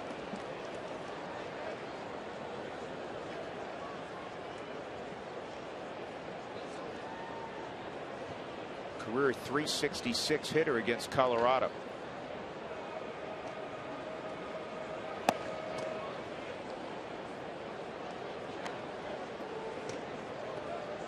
Your old buddy Tim McClellan, George. Yes, sir. Who'd he toss? He didn't toss anybody. He worked his 4,000th ball game. Yeah, but I like Timmy. Boy, I love throwing when he was behind the plate. I know a lot of guys don't like the way he calls the game as far as the signal of a strike. One sitting next to me. But as a pitcher, you loved his strike zone. It was a fair strike zone. It still is, apparently.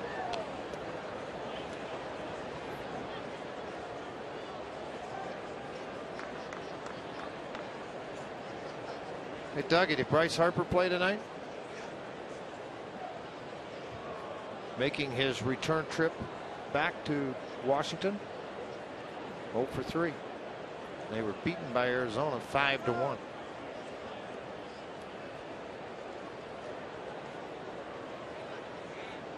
Phillies beat Atlanta earlier 4-2. Braves on their way here this weekend. You know what team's scoring some runs, George? Houston, believe it or not. They're leading the Mets 5-3 in the 6th inning. I got one for you that'll shock you. Houston has scored more runs this year than the Detroit Tigers. With that offense that the Tigers have? Wow. Dougie doesn't trust me, so he's verifying. Pick play. And if you're wrong, he'll tell you. Quickly. He'll tell me to tell you. Or we could give Doug a headset, but we don't want to do that either.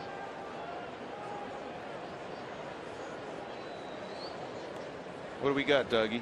Houston scored 104 runs, 9th in baseball. And Detroit scored only 94. This ball's well hit left field, and it is gone. A.J. Ellis with his 2nd home run of the year. It's now 7-0 LA. He's got a 3 RBI night.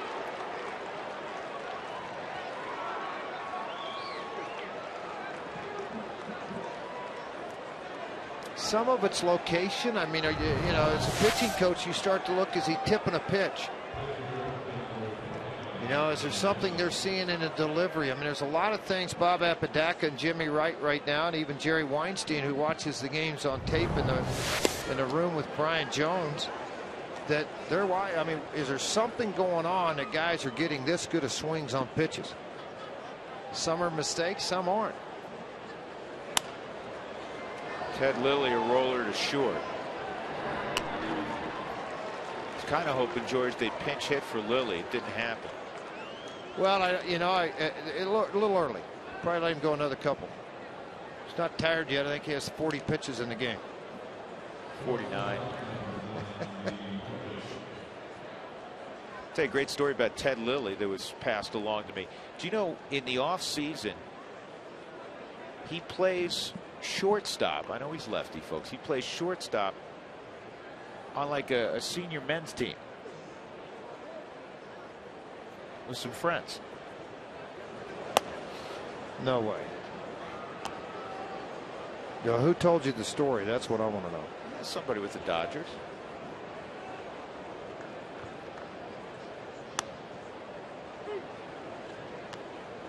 D. Gordon with a 1-1 count.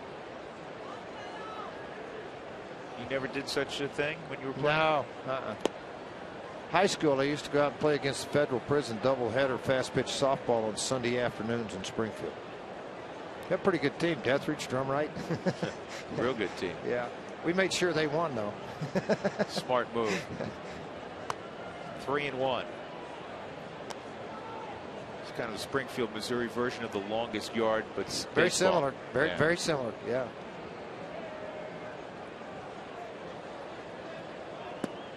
And D. Gordon walks. Yeah, Josh Renicky finally up throwing in the Rockies bullpen. They're about 5 hitters away from the pitcher spot.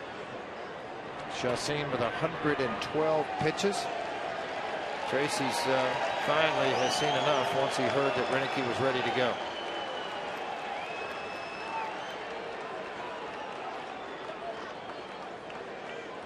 Well, a difficult night at the office, and it's been a tough start in 2012 for Jhoulys Chassin. Still trying to find himself. Tough second half last year.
Well, soon it'll be time to send the kids off to college, and I hope you are preparing. I know a great way to prepare. Call College Invest or go online at collegeinvest.org.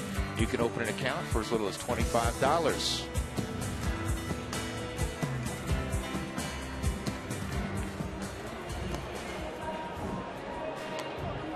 So Josh Renicky will be asked to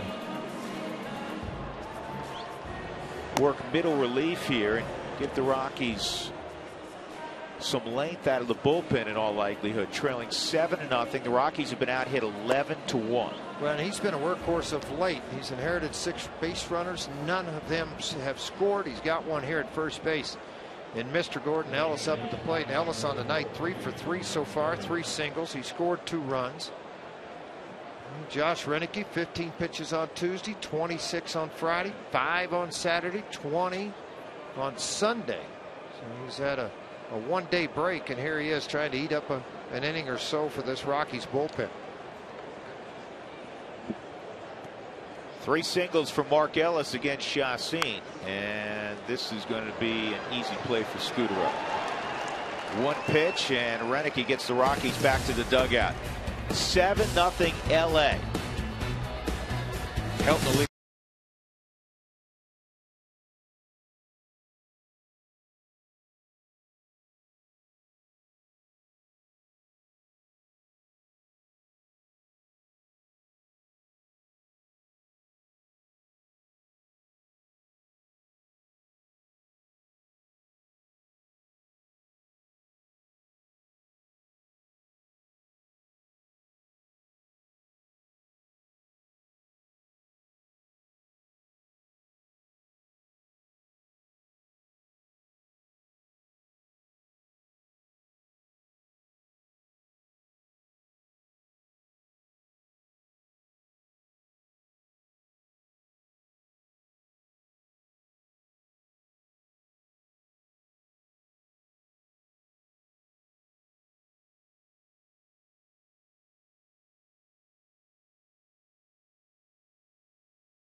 Coming up in the 6th inning, join in on the conversation with Toyota Talk. We do it every day in the 6th inning. Text Toyota followed by a space, then your comments, questions to 720-720.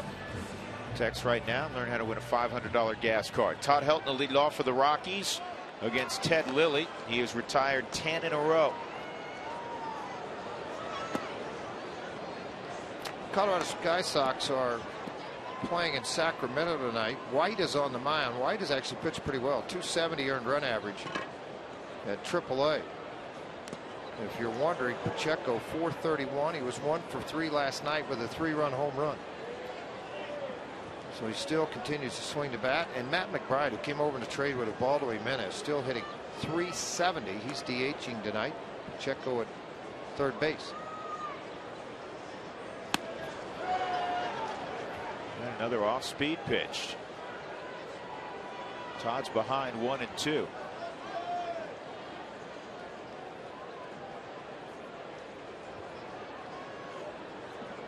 He's had his moments against Lilly, but Lilly's had his moments also.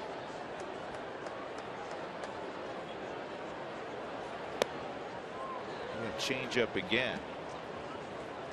Well, the good thing that he's done,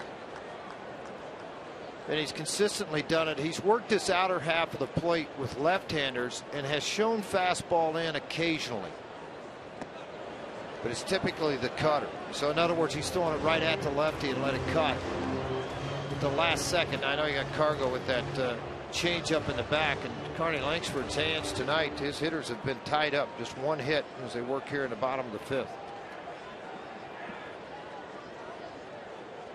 3-2 on Todd. Outside ball 4.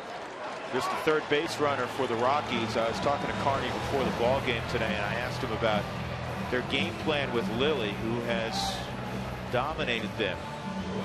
And he said, instead of trying to cover everything, you just got to look either in or out. He's not going to be in the middle much. Sit on, if you're going to sit in, sit soft. Whatever it is, but sit on that and hope it shows up and stick to that plan the entire at bat. Sometimes that's easier said than done. Well, he's won 127 games for a reason. And that's what, in the open we were talking about Ted Lilly. How many people out there, even people who follow baseball pretty closely, would think that Ted Lilly's won that many ball games? And when you talk about being a steady performer, in terms of the Mark Burleys of the world and CC Sabathia's, the top left-handed pitchers.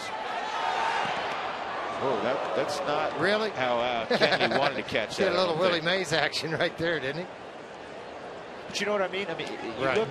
You look at what he's done, and he should be mentioned with those guys in terms of production. I had Doug look some things up the other day. How many American-born pitchers had won over 100 games since 1968? There was 87 of them. He's one of those 87 with 127 wins. And he's gotten better with age, a lot better. 68 games since he turned 30. He's 36 right now. Smarter pitcher. When you're younger, you want to try to overpower guys. And as you've gotten older, and I think too that helped him immensely was when he went to Chicago and pitched in the National League for 4 years. Small ballpark in Wrigley in the summertime. You really got to learn to keep the ball down, keep it on the ground ball outs, that type of thing. Mix your pitches well, locations very well, because of the short porches in Wrigley Field.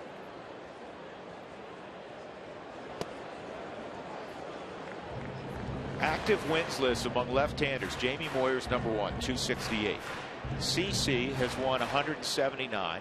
Burley's won 162. Zito's won 146. Johan Santana, who the Rockies just saw, 133. He hit the Rockies for 6 innings. Randy Wolf, there's another guy put in the same category as Ted Lilly. And Lilly's won 127.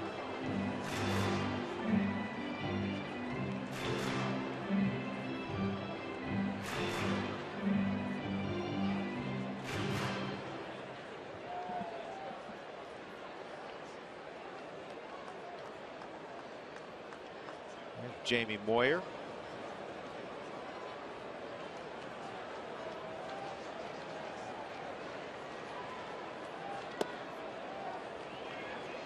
Two and 2 on Ramon Hernandez.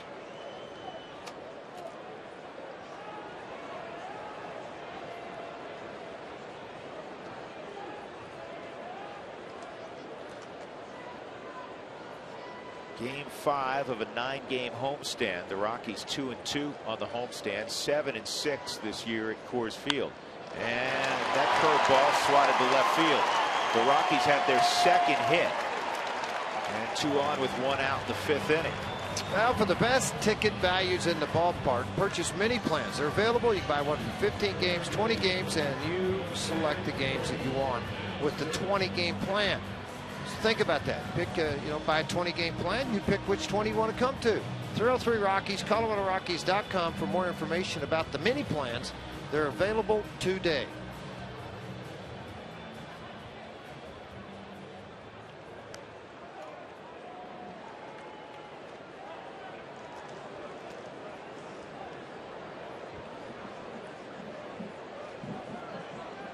Chris Nelson hit a fly ball to center field his first time up. Todd Walke's at second, Hernandez at first. Well, Nelson has really hit well in this ballpark, given an opportunity to play when healthy. Of course, he's battled that wrist issue the last couple of days, but he's hit .353 at Coors this year. 0 for 20 out on the road. And this is playable for A.J. Ellis. And 2 outs. Josh Renicky will come up. Interesting note with A.J. Ellis behind the plate catching this staff, which he does a majority of it. Their ball club 13-5 is the everyday catcher. Now that's something you get used to, but also a 2.96 earned run average. That's outstanding.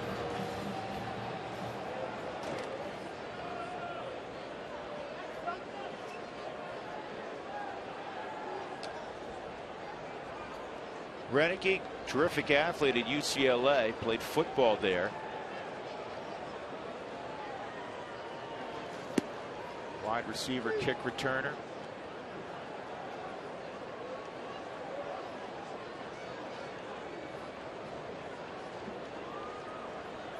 Just his second career AB.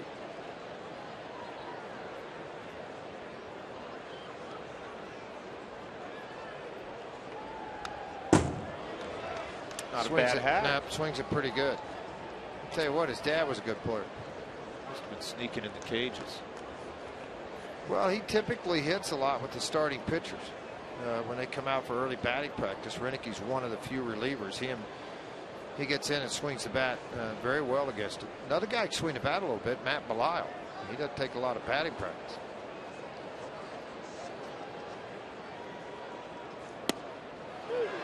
Strike 3 on Renicky.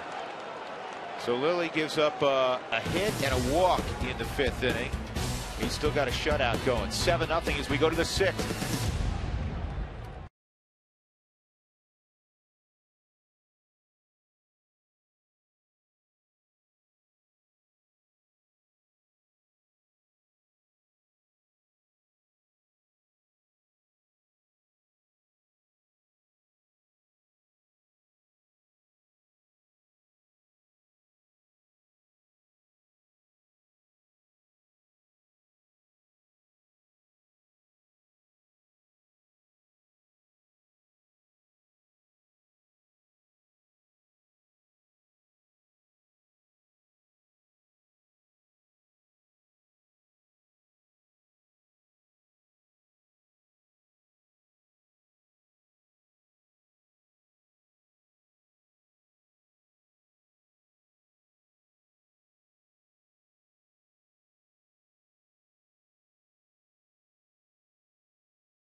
For the Cooney Lexus look back or close your eyes, whichever you prefer. First inning did not go well for Yoli Chassin. First career home run, D. Gordon, and he hit it off the support of the second deck.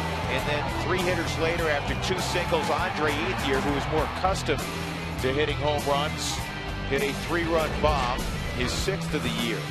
5th inning, it's A.J. Ellis with a man aboard.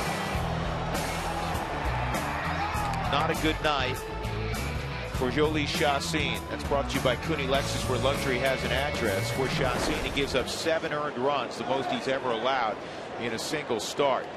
And his ERA balloons to 7.30. And this is a guy, George, that had an ERA of 3.38 2 years ago, 3.58 last year. Well, I will assure you, right now his head is spinning, trying to figure out. You go down to the bullpen, you work very hard. Try to get yourself in a position of success, and you feel like you figured some things out mechanically. As I read in the paper today, talking about having his heel flush to the rubber, and what's that basically means is keeping himself on line to the plate. As soon as you start to let the heel come off of the rubber, you start to angle yourself towards the third base dugout. So at the end of that, to get the ball to the outside corner, you have that head snap.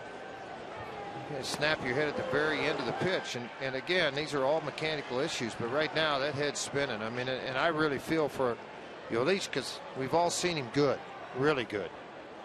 And right now, you know, sometimes you got to reach the bottom of the barrel before you figure out a way to get back up out of that barrel. Pacheco, a base hit tonight. Now it's 442. Pretty good average. Another one. Here's the 0-2 on Kemp. Fastball at 95 from Rennick. He just missed.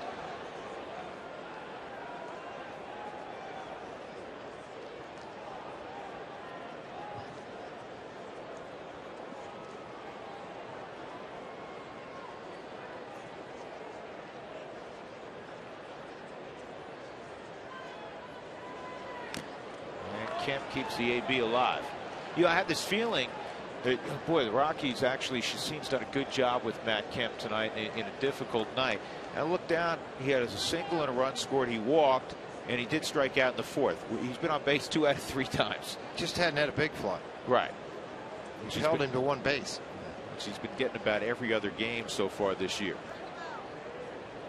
He's a career 284 hitter in May.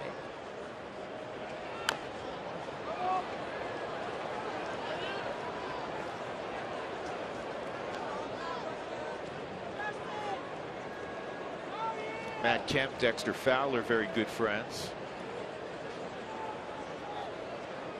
They were scheduled to work out a little bit together this offseason. The schedules, though, never matched up. Of course, Dexter worked out diligently with Troy Tulowitzki and Jason Giambi in the Las Vegas area. Swung on and missed. Renicky strikes out Kemp.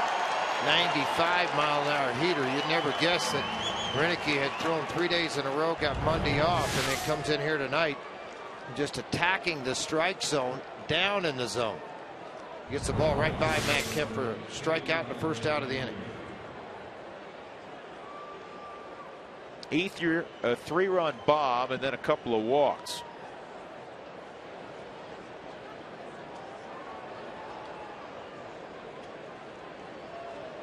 Ogden, Utah saying hello.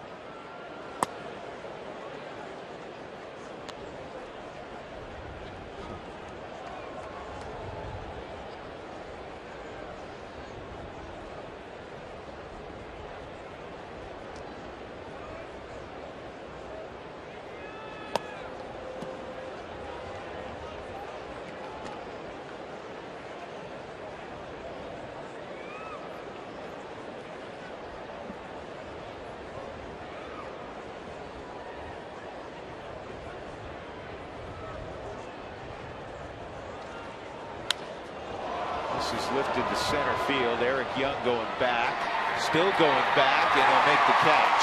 Second nice catch of the game for Ewire. Remember the diving catch that got him out of an inning with some men on base when he dove and laid out for that baseball.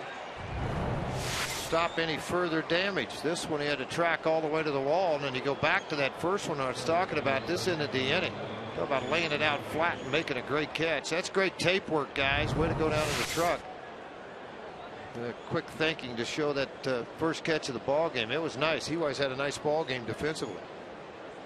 He's improved there dramatically through what else? Hard work. He is, generally speaking, the first guy in the clubhouse. James Loney 0 for 3 tonight.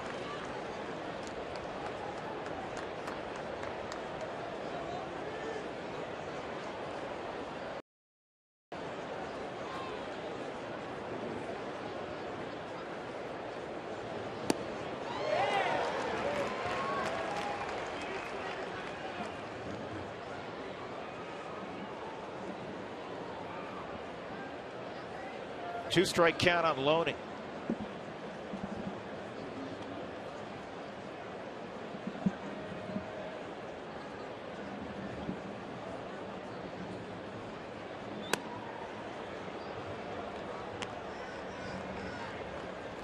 Hear this today, George? St. Louis announced that they'll retire Tony La Russa's number 10. Not surprising what he gave that organization. A couple world championships. 1-2 on Loney. Ground ball toward the hole. Now too low. Thought he'd go backhand. He tried to get it on the forehand. I don't know if he's going to throw Loney out. Difficult play for me. He was up the middle. Yeah, and he's going to try to circle around the baseball to keep some momentum. And I think that's the right call. They gave a base hit to James Loney, and I agree with this. Tulo closed the glove a little early. It hit right off of it, but then that's that quick exchange he's going to have any chance at all. They made an error tonight when Chassin, on a pick play, threw one that Scudero couldn't handle.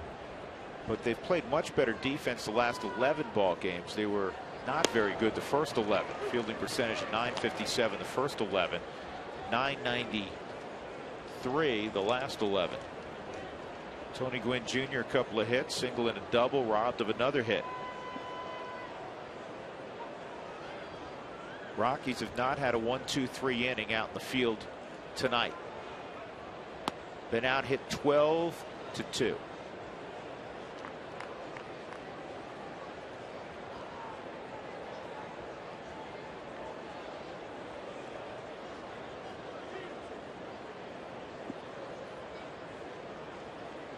Dougie, they thought your dogs were cute and happy because you're the owner. Okay, I understand. Do we have those dogs going to break? Is it Lulu and who? Sammy. Sammy and Lulu. We'll get them coming back to break maybe.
And Crash's dogs, Floyd and Riley.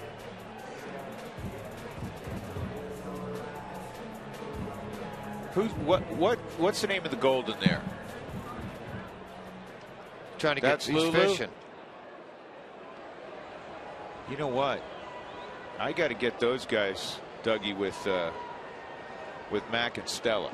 You know what? Here's the question I have.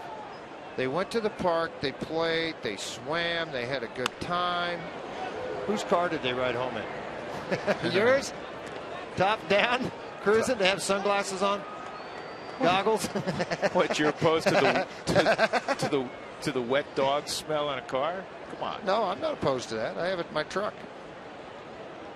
Sixth inning, EY leading it off, then Scudero and Gonzalez. Junior strikeout and a ground ball to third.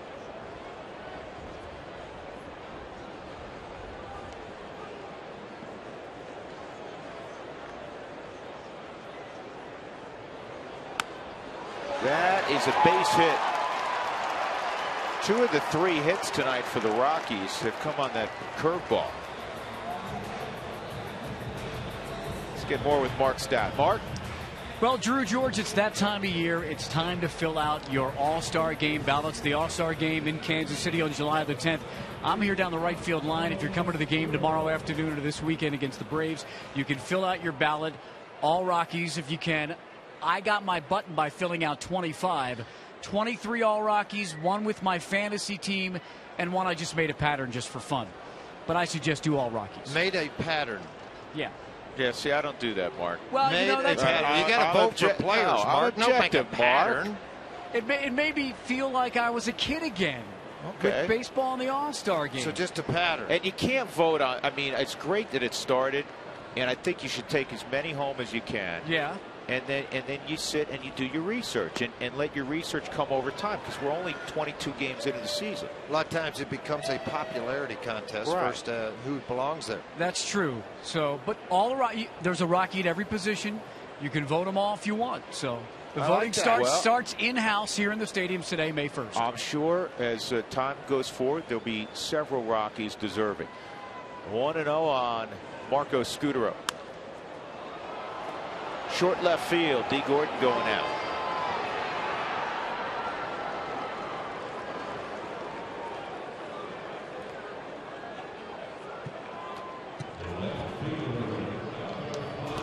That'll bring up Cargo. Mark Ellis, D. Gordon discussing something that D finds entertaining.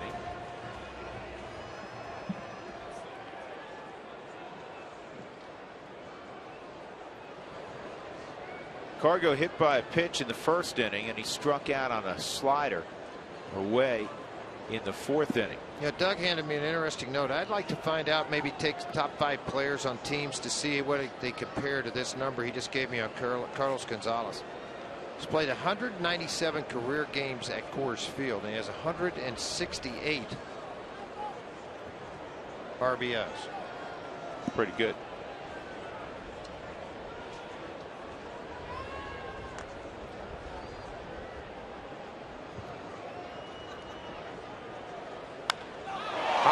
Fly ball deep to right field, fair, and it's gone. It is a 2-run bomb. Carlos Gonzalez. And the Rockies are on the board.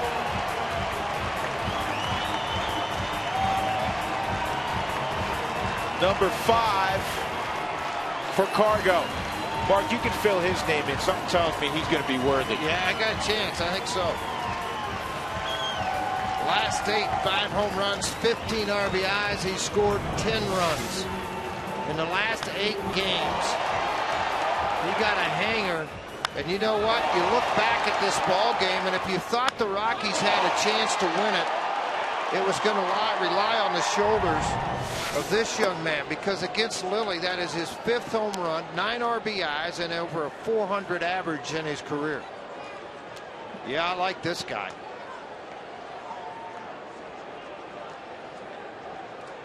1-0 on Troy.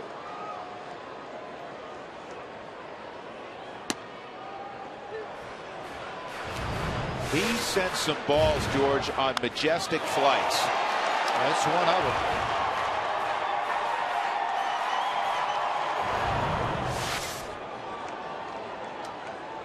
New team leader in home runs, Carlos Gonzalez. Got 20 RBIs. He's among the league leaders in that category. Troy had a healthy rip.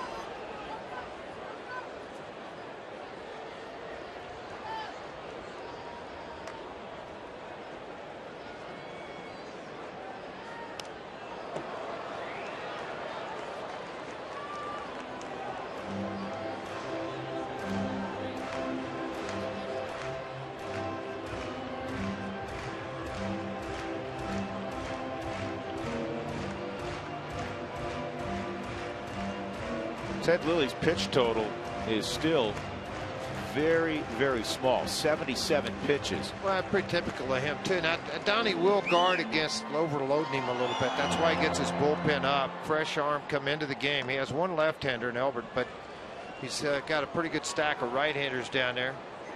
Josh Lindblom has been a bright spot in that bullpen there. High heater got to. Troy didn't agree with it. He's got the stare down going with Mike Everett. Well, with an upright stance, sometimes Troy is going to get this pitch called for a strike. I'm just not sure that ball's called a strike very often when it's above the catcher's helmet, regardless of the height of the player. This seemed like a high strike to me. Helton walked his last time up, also lined out, and this is going to be gloved by Gwynn. Nice play by Tony Gwynn in left field. Takes a likely double from Helton. In the inning, Eric Young singled, and 2 hitters later, Carlos Gonzalez with his 5th home run of the year. 7-2 LA.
Colorado Rockies baseball on Root Sports is brought to you by Ford Focus. It's 40 miles per gallon of pure fun. Start more than a car. Ford Focus. Go further. And by the Courtyard by Marriott, Western elegance in the cultural heart of the city. Josh Renicky. What a wonderful job he's done cutting this thing out, trying to throw up some zeros to give this offense some kind of a chance to get back into a ball game. The big home run, a 2-run shot in the last inning by Gonzalez. I mean, this team, I think, understands. Tonight's maybe a more difficult task to overcome. When you give up 4 in the first inning, if you just peck away, get 1 here, 1 there. Now Lilly really threw well for 5 shutout innings. Only 1 hit given up in the first 5, 2 there in the 6th, and 2 runs by Gonzalez. The 2-run home run.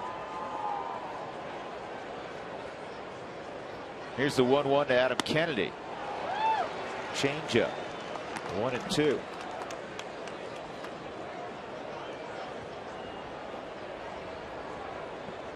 Second game of 18 between these two clubs this year. Rockies won 9, Dodgers won 9 a year ago.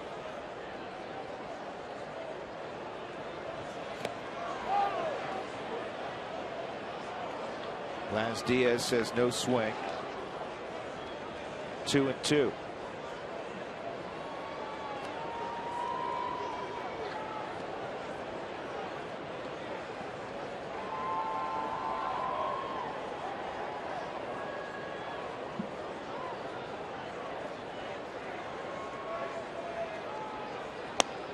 Off the plate, 3-2.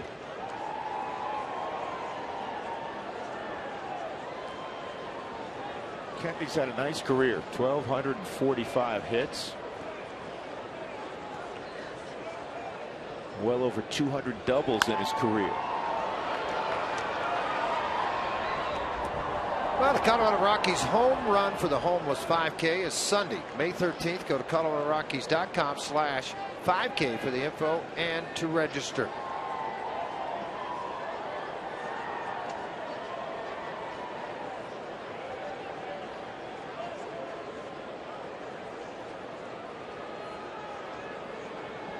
3-2 on Adam Kennedy. And this one's bounced foul.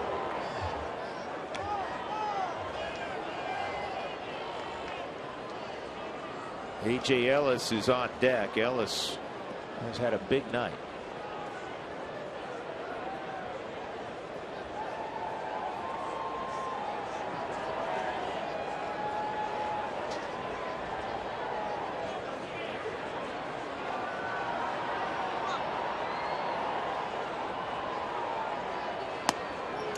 And a leadoff walk for Adam Kennedy. Chassin went 4 2/3. He gave up 7 runs on 11 hits. He walked 5 and struck out 3. So 16 base runners in 4 2/3. A.J. Ellis, a ground ball to second, an RBI double, and then the 2-run home run to left, his second of the year.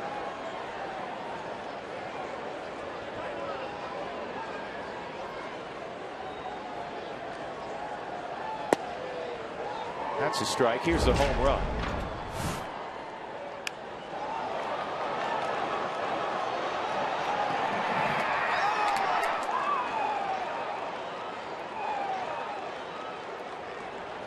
George, now you have a situation with Chassin.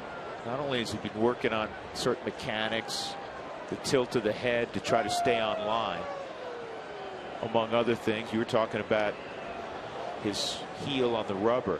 But now, that's all well and good, but you're talking about a guy with a lack of confidence. That's the big thing that you just hate to see it in a young player that's had success at the big league level. I mean, particularly like the first half where he was 8-4 last year, one of the lowest earned run averages at home and road, dominated teams. And since the July 27th, things have not gone well. I think 3-12. The note Doug gave me earlier in the ball game for Chassin since July 27th. June 27th, I think, last 20 starts. And, you hate to see it because, I mean, I've watched this kid since he was in Casper in 07 and dominated, particularly that next year when he went 18-3 in the 2 Class A levels. He just, I hope for him and the Rockies' sake they figure this thing out and get him going.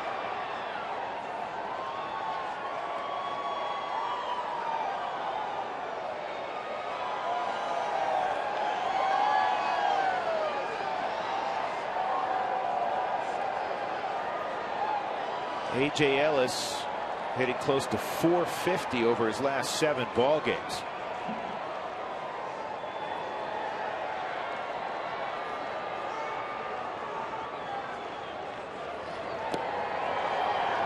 I mentioned not only is the offense well for A.J. right now, it's what he's doing catching on this ball club.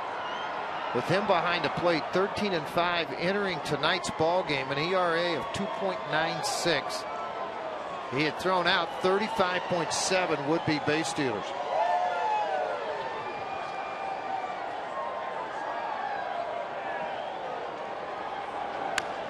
And Ellis fouls that pitch off.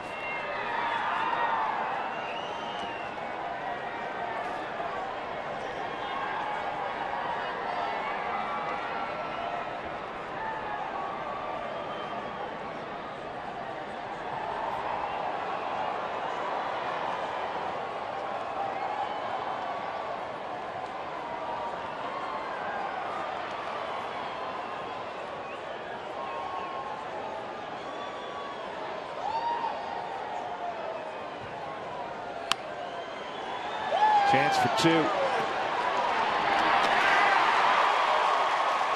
6-4-3 on the turn. And that'll be all for Ted Lilly as Juan Rivera is going to come up. Nice turn there, particularly by Scudero. Yeah, second baseman have it tougher than shortstops because they're blind to the runner coming down on them.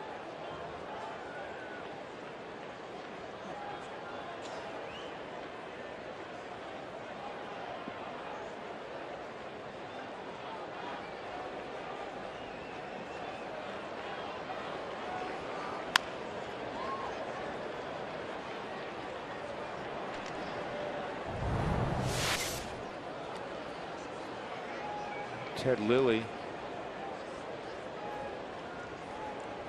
talking to the trainer for the Dodgers. And Rick Honeycutt right there on the left. And he started the year on the DL. He had a stiff neck, so he missed his first scheduled start of the year. Doesn't look like it's too serious. 2-strike count on Rivera.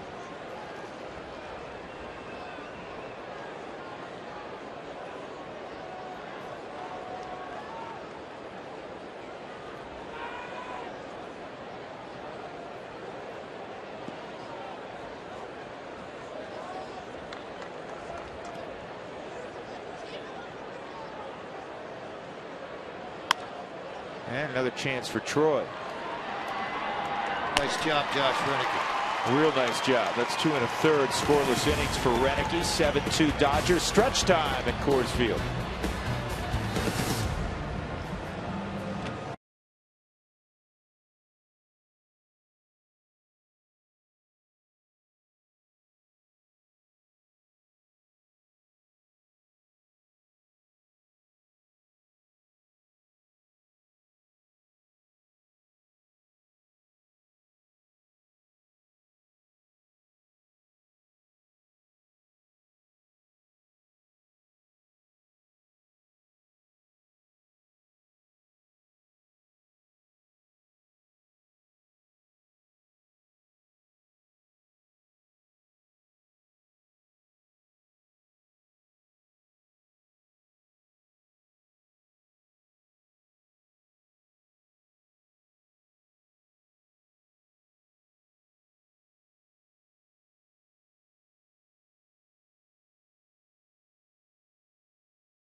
Time for the Excel Energy High Efficiency Inning. Learn about energy efficiency and how to save money in your home by visiting responsiblebynature.com. Well, Josh Renicky's done a good job out of the Rockies bullpen. He struck out Matt Kemp in that sequence. Got Andre Ethier with a fly ball to deep center. Nice play by EY Jr. And then Tony Gwynn grounds out to end the inning. Our Excel Energy High Efficiency Inning, courtesy of Josh Renicky. Josh has done a terrific job coming out of that bullpen. Like I said earlier, it's 7 for 7. Heritage runners have not scored. That's one of the big ways I judge guys coming out of the bullpen, working the innings. You need people to come in and shut down the opposition. He's done just that. Josh Lindblom is in the ball game. Big hard thrower. Really good arm, a strike thrower. Another one of those guys out of the bullpen for Don Mattingly. Very, very good arm.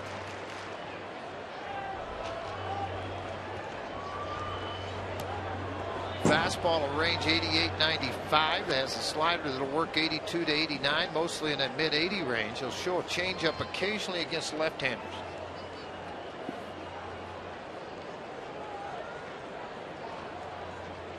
Two and one on Michael Kadire. Michael hits it down the right field line, but it's going to drift into the seats.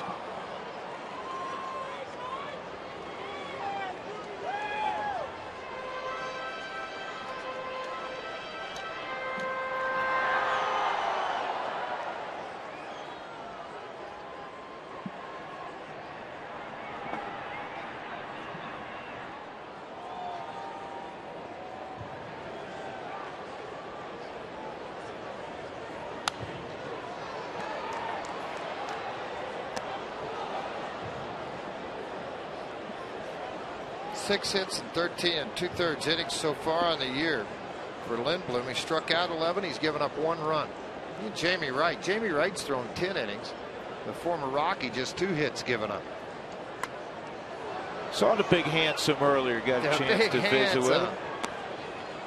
He's had a nice long career. I was kidding him. I said, "What are you going after Moyer's record?"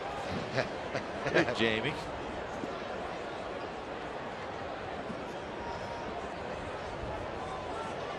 $26,211 in the house. And this is a bouncing ball to third. Good hustle. No. Very close play called out. That's Kadire busting it up the line. Kennedy just did get him. But and this is one of the reasons you like Michael Kadire, because you know what? He knows his club's got an opportunity, 3 more to get after it. And that's why he busted it up the line. And out by about a half a stride, maybe, to the bag. Yet the effort was there, much like EY earlier in the ball game. Ted Lilly goes 6 innings, gives up a couple runs, 4 hits, walked 1, struck out 4, hit a batter. He was, as he generally is against the Rockies, dominant, though he's dominated everybody so far this season in 4 starts. Ramon Hernandez the 1-0, and he held up.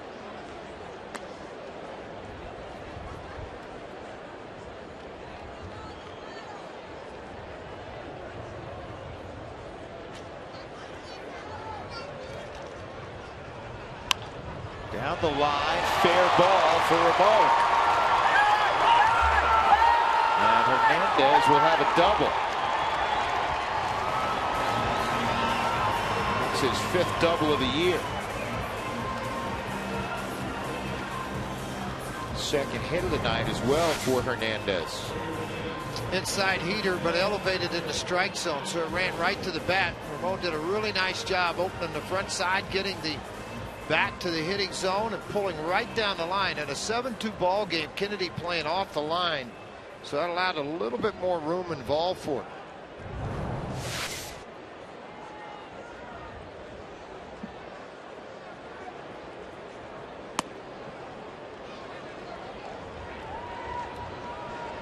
One 1-0 on Chris Nelson. Nelly a fly ball to center field, and he fouled out. Left-handers, excuse me, right-handers have given Nelly a tough time this year. 3 for 31 so far.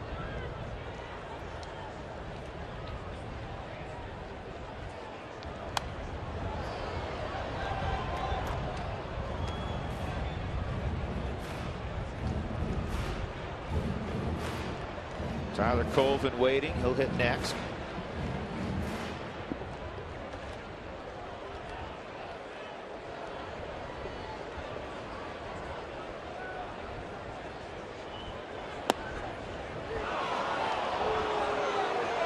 Pitcher's pitch at 92 on the black corner and low, right on the knees.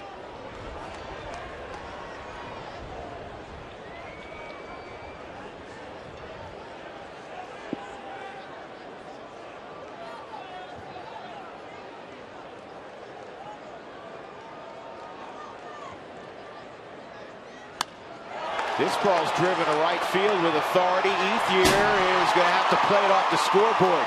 Hernandez comes around, and Nelson has made it 7-3. You never know.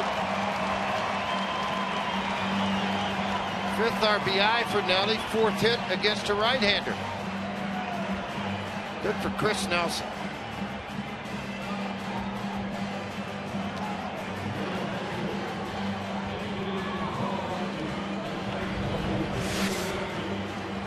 Fastball elevated. Nelson just back-legged this thing 94 miles an hour and just sent out off of that auxiliary scoreboard 2 feet shy from a soft jog.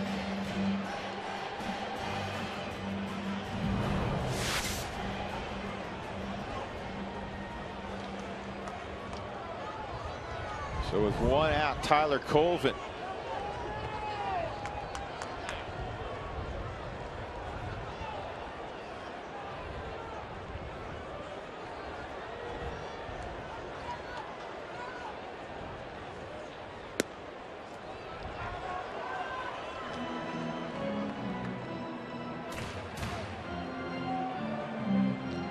Tulsa Drillers ended up losing the ball game in Little Rock tonight, 3-2. Michael Marbury took the loss in the 8th inning.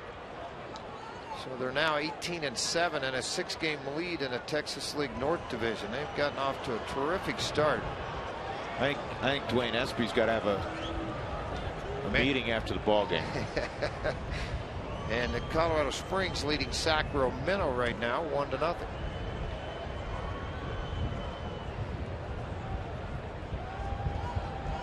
Here's the 1-0 to Colvin.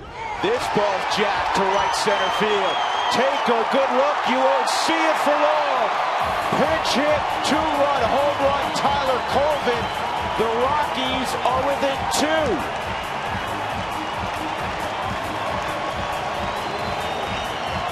He's 3 for 5 pinch hitting this year. Out early for early batting practice, work in the field, and that team waiting in the dugout.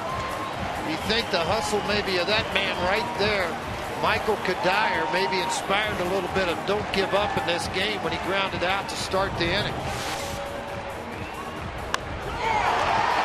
Second career pinch hit home run for Tyler Colvin. That got a lot of folks out of their chairs.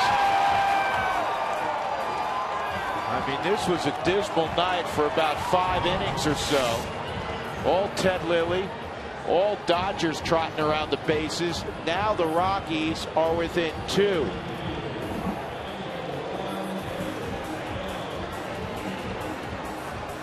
Rick Honeycutt is done with his meeting.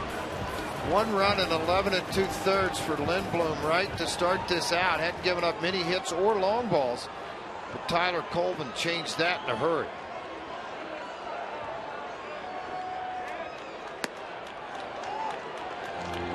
And the igniter is at the plate. Eric Young Jr. He has started in a limited role this year, several rallies.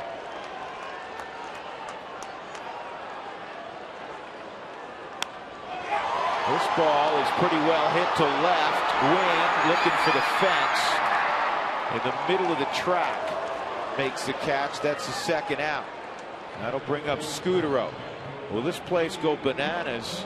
Oh, yeah. If Scudero reaches, Cargo comes up representing the tying run.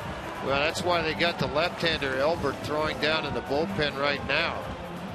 Because of that situation, just what you're talking about. He's trying to get it going in a hurry. He pitched in last night's ball game and worked in a third of an inning, gave up a hit. Strike 1 on Scudero.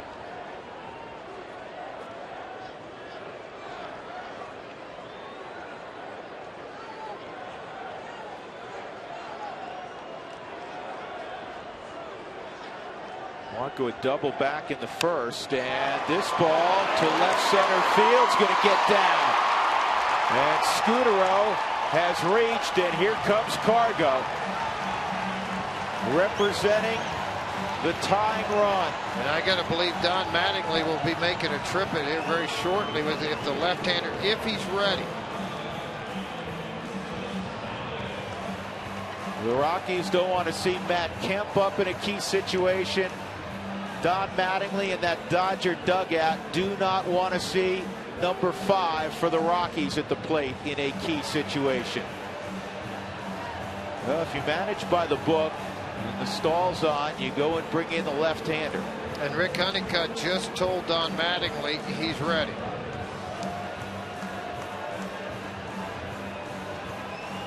Balls are elevated. I mean, the call is to do this, and Don Mattingly has got 1 foot on the step, still having conversations.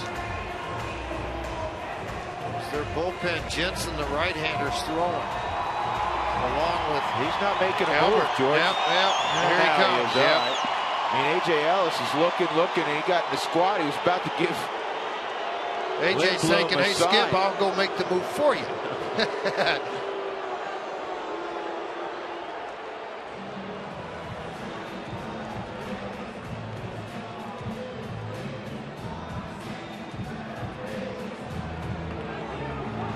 So Scott Elbert, the only lefty in the bullpen for the Dodgers, will come in when we come back to 20th and Blake.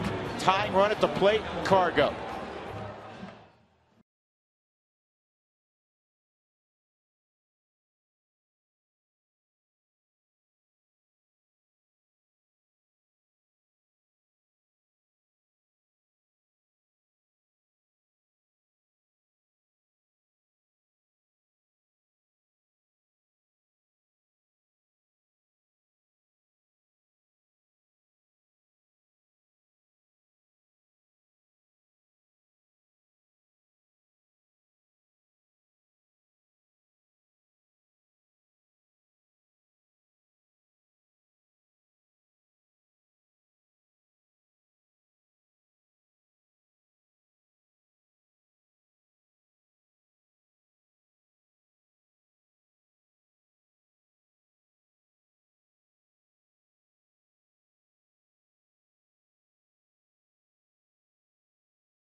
For Carlos Gonzalez against Ted Lilly, the Rockies were being shut out to that point. And he ripped one into the right field seats with a man aboard. And now, if he were to do the same thing here, this ball game will have gone from 7-0 to 7-up. The left-handers have hit .364 against Scott Elbert. He's the only left-hander down there. Seneca, Missouri, Scott Elbert, a first-round draft pick. Cargo takes a strike. Cargo on the other side has hit .172 against left-handers this year, .383 versus right-handers. But those numbers will change dramatically as the season goes on, because Cargo hits lefties. In fact, his home run obviously was against Ted Lilly, a left-hander. 1 ball, 1 strike. He loves these situations. Some guys say it, other guys live it, and believe it. Yeah, and believe it. And in his young career, in a game that is so difficult, he has risen to the occasion many times already. He was on that pitch, 1-2. Here's the other thing about this, is where they are in this ball game, and the Dodgers realize this. The Rockies still have 2 more shots at them to get 2 runs tie or go a win. And after leading 7-0, then 7-2, and now to be in this position, up by 2, they're not feeling comfortable at this point. Nor should they. More than likely, they may see Cargo in the 9th, if all goes well for the Rockies. 2-2.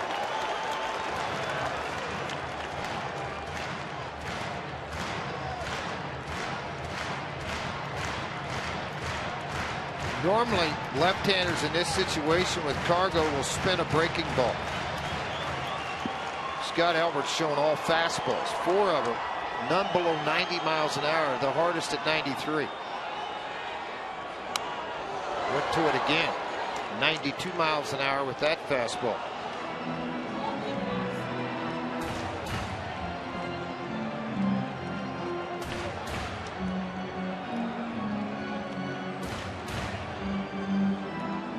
Hernandez a double, Chris Nelson a double, Tyler Colvin a pinch hit 2-run home run, and now with 2 outs, Scudero is singled. Cargo ground ball, but right to the second baseman, Mark Ellis. The Rockies close the gap.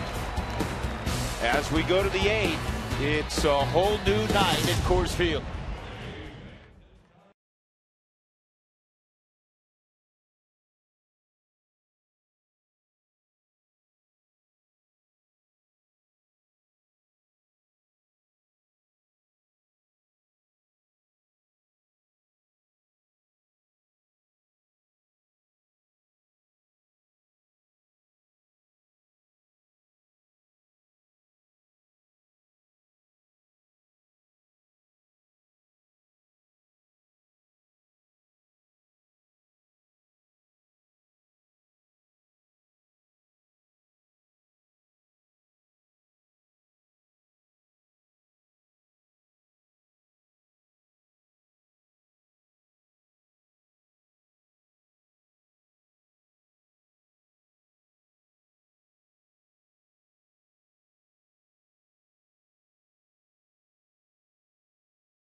Wake up, little fella. Guess what? Rockies have narrowed the gap.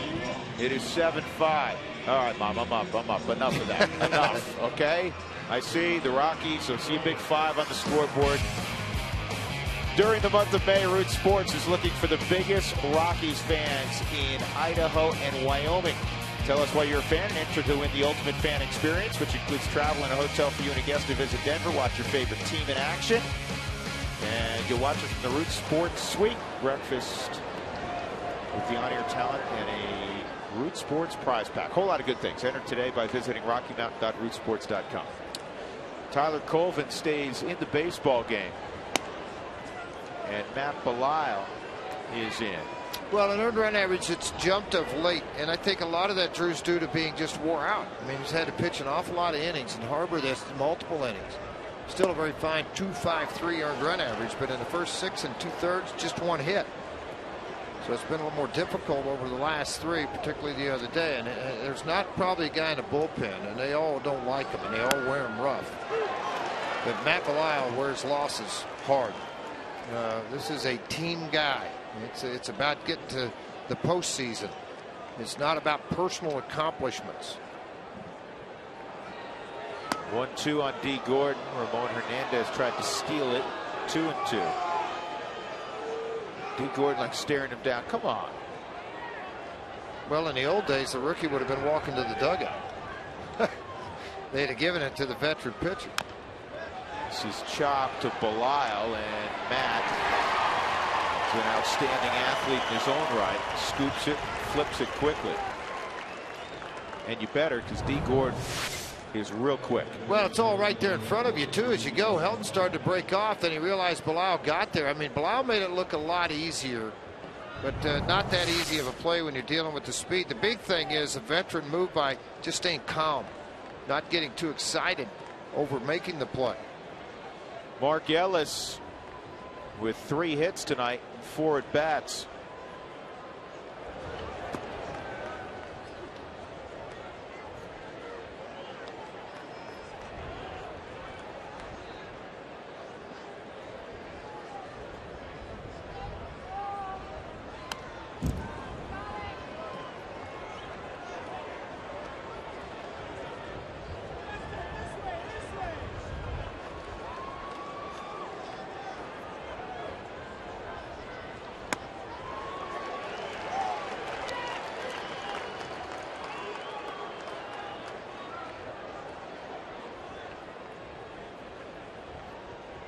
Here's the 1-2 on Ellis.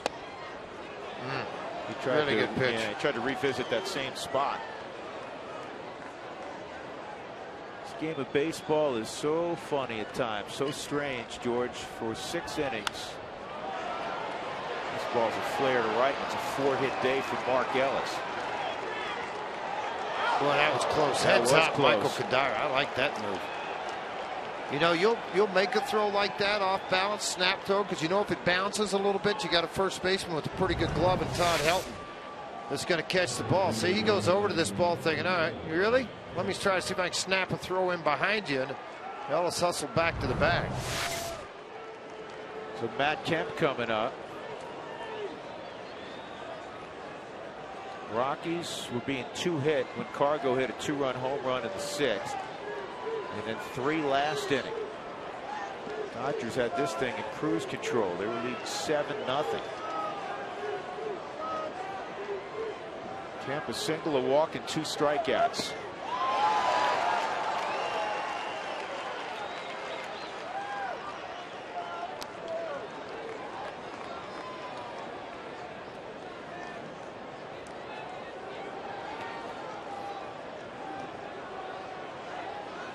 Plenty of success against Belisle for Kemp. He's had success against a lot of folks.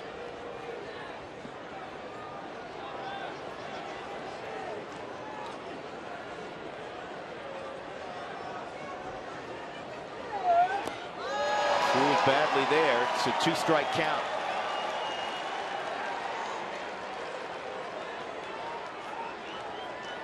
One pitch that Matt Belisle has added is a little bit harder slider, and almost like a cutter. And when he gets out over the front leg and really extends to with that pitch, it turns into a high velocity slider with a really short, quick bite to it at the very end.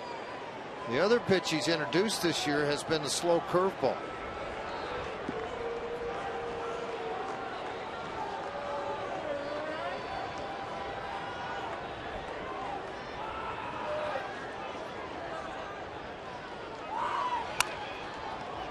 That's a fair ball. Nelson, a tough chance. Wow, he got the out at second base. Well, you know what? It's a tough out, but I think he's looking at it from this standpoint. It's a 90-foot throw to Scudero, but it's going to be a lot longer throw to first and try to get Matt Kemp, who's got very good speed. Here's the shot that he gets to it, and I think in his mind he's thinking, all right, ball hit to me down the line, Kemp's running, I'm going to second. And I think that's why the anticipation was there and the play was made. It was good. Matt Belisle, nice job again. An outstanding job by Belisle. For Nelson, that's where that shortstop background paid off.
Down to 2 outs. Matt Reynolds on to face Andre Ethier. Let's take you back to August 19th of 2010. Reynolds made his debut at Dodger Stadium.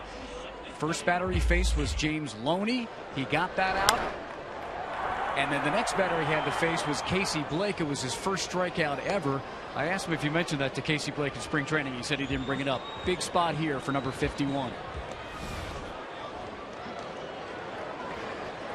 And the first pitch misses, ball one to Andre Ethier. Ethier, a 3-run home run in the first against Yoeli Chassin. Then he walked in the second and the fourth. Deep fly ball to center field in the sixth. And that's in there, 1-1.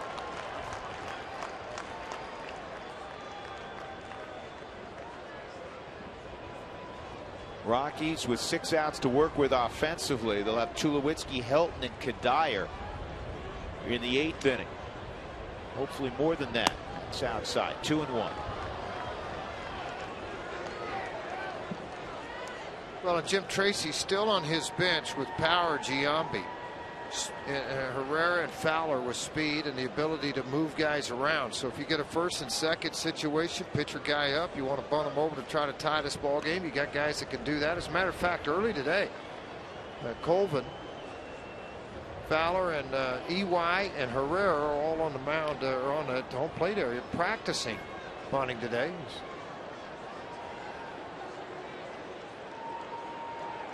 They got him picked off.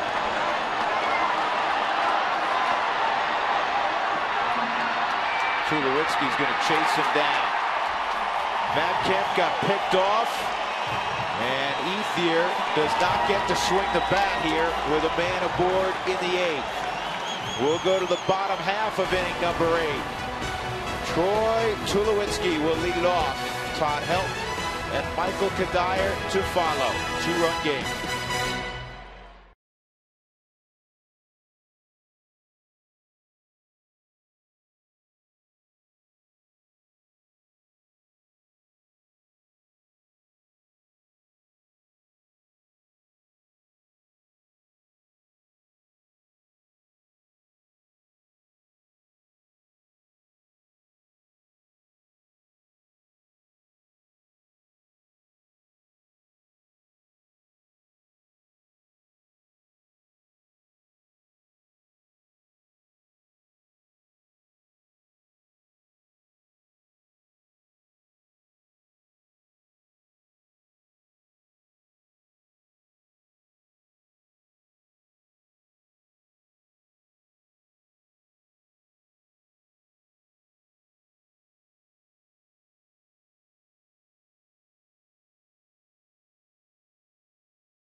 Dodgers were leading 7-0. It's now 7-5. 4, 5, and 6 for the Rockies in the bottom half of the 8th inning. Who wants tacos? Fans, if you'd like to receive text message alerts when the Rockies score 7 or more runs for the Rockies Taco Special, text the keyword taco to 720-720. Feed your Rockies fever only at Taco Bell. And we need to have tacos tonight. Tulowitzki 0 for 3. He'll face hard-throwing Kenley Jansen, who has limited the opposition to a 120 batting average. And remember one thing, they have no more left-handers because Donnie had to use him. Scotty Elbert had to come into the ball game to get Carlos Gonzalez.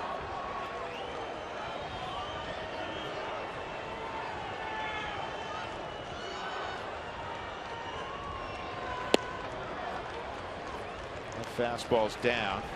It is 1-1. Jansen will top out around 98. This year he's thrown 89% fastballs.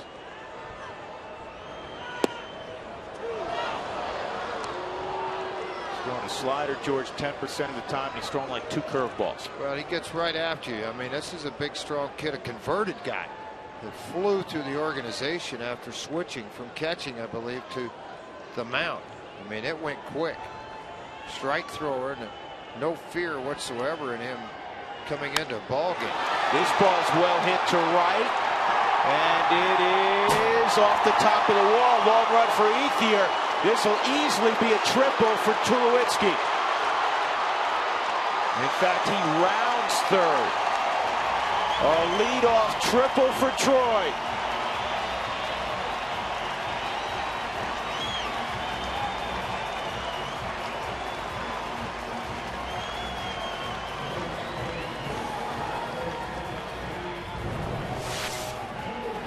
Thought it might be out of the ballpark when it left the bat. I did.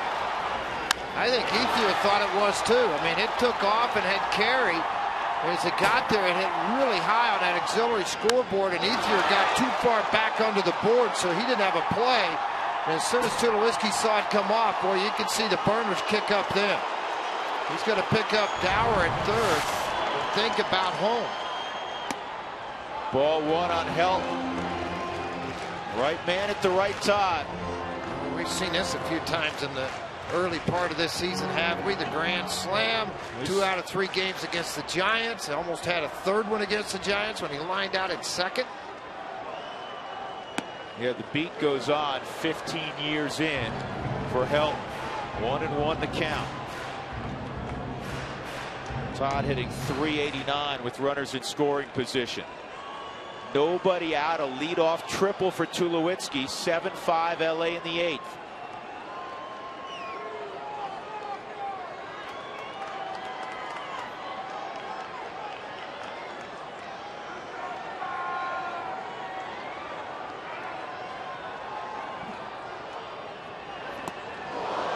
Well, what did we say about 89% fastballs? There was that other 11% or whatever slider. And it was really hard. 13 strikeouts in the last 8 2/3 innings, so he has that ability too, obviously. Infield is back.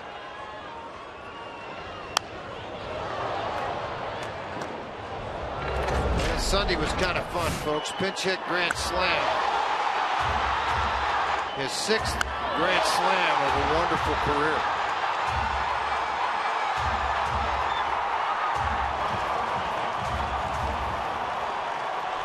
He's made that tour a few times. A few hundred times.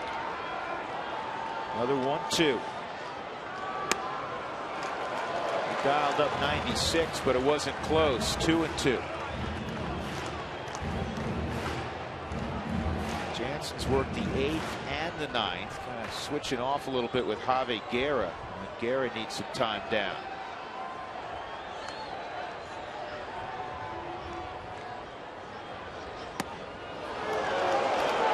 Todd walked all the way to that outside corner. He threw him another slider.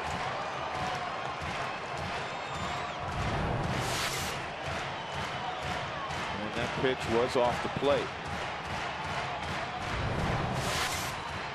Outfield straight up.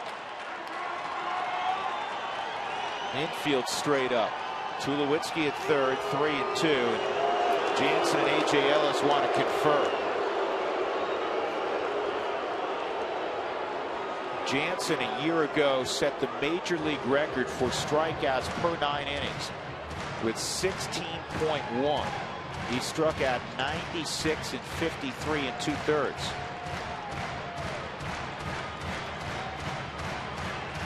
And he leads the big leagues in strikeouts this year with 24 in terms of relievers.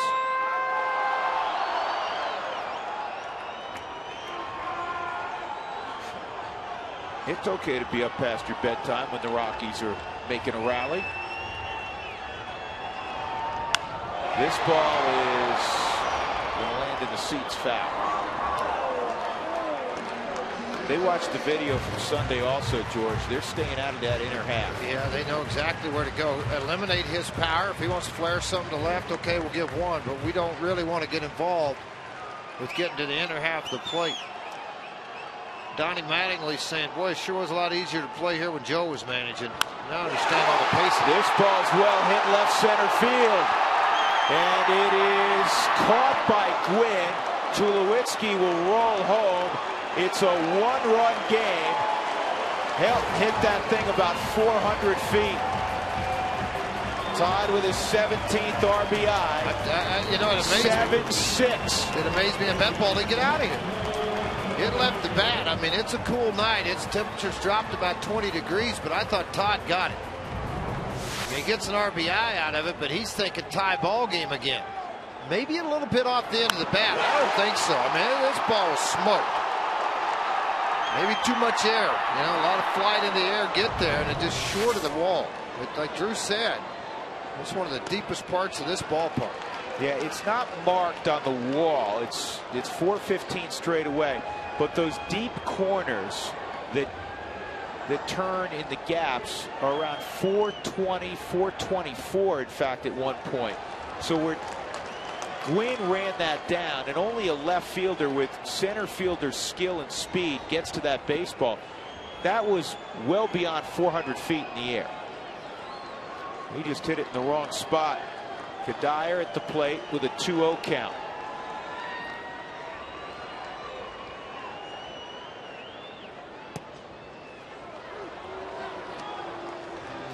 Look at where this catch was made. See how the wall is all angled out. There's 390 right to the left of your screen. So that is probably the deepest corner. You get out there. I mean, that's a long, long way. 3-1. Ramon Hernandez on deck.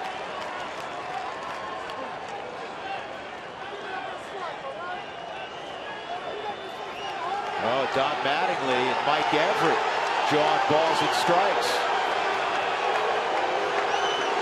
Usually when the mask comes off, it's been an ongoing thing. It's not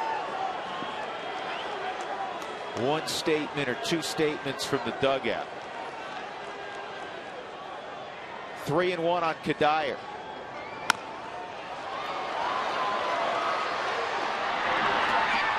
Two outs.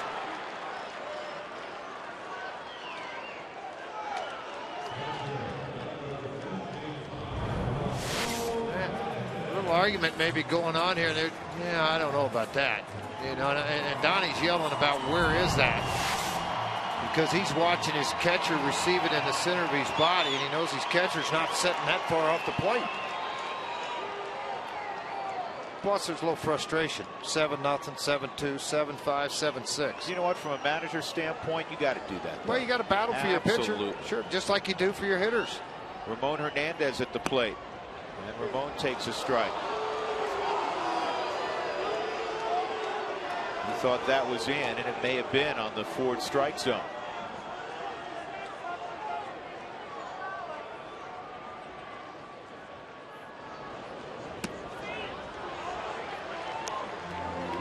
Percentages, George, are going to change a little bit for Kenley Jansen. He's gone to the slider several times in this inning. Ballpark. watching what's going on, which is probably the worst thing he could have done coming into this game and coming into this ballpark. Jammed with a hard fastball in at 92. See if he goes back slider again. See if there's a pattern being formed here, or if he goes fastball away. That run he's given up in the inning, the first run he's allowed in his last 10 appearances. Now, you know Hernandez can reach the seats. Got 4 jacks this year. Yeah. Going back inside after thinking about the other way, he slices a base hit to right field. Carney Lansford was saying before the ball game, talking a lot about Carlos Gonzalez relishing the big moment. He said Ramon Hernandez is wired the same way, and Jim Tracy's going to play the Giambi card right now with Chris Nelson due up. Their closer's been outstanding, and this is what Giambi gets paid for. This is your chance to win the ball game now with one swing, and Giambi's going to get that opportunity to either win it or tie it. This is why he's on your 25-man roster for this moment right now in this game.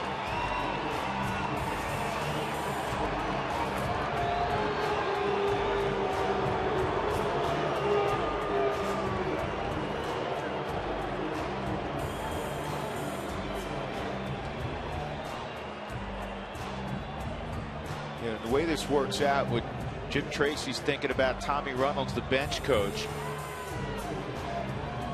You're going to double switch again and put Johnny Herrera, in all likelihood, in the leadoff spot, which is the pitcher spot. So next inning, you're going to have an action-type player, George, yes, coming up. Absolutely. No worse than second. Absolutely you are. In front of Scudero and then Cargo and hopefully Tula. And with no left-hander in their bullpen, you've got Giambi. If he gets a base hit, Colvin, left-handed base hit, it's going to be right on left the rest of the way. That's absolutely accurate. So here we go. Jansen with 2 outs. Hernandez at first base, the tying run. Giambi at the plate.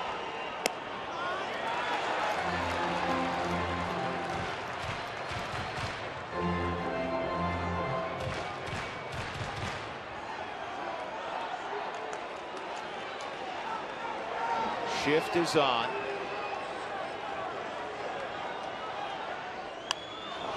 And Giambi fouls this into the upper deck.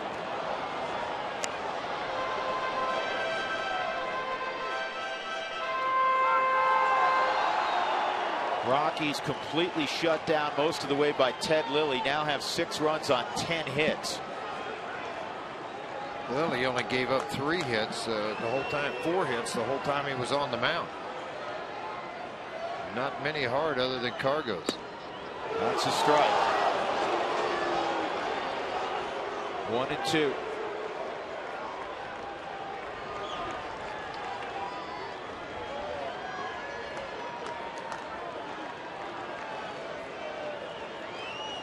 He's recording just in case.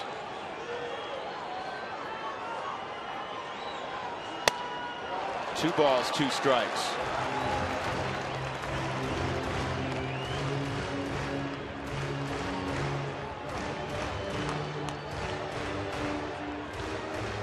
You know, the pitching's been rough in the early going from a starting perspective, but this team offensively is fun, and they have never quit. No mail it in at bats. Down 7-0. It's now 7-6. Here's the 2-2.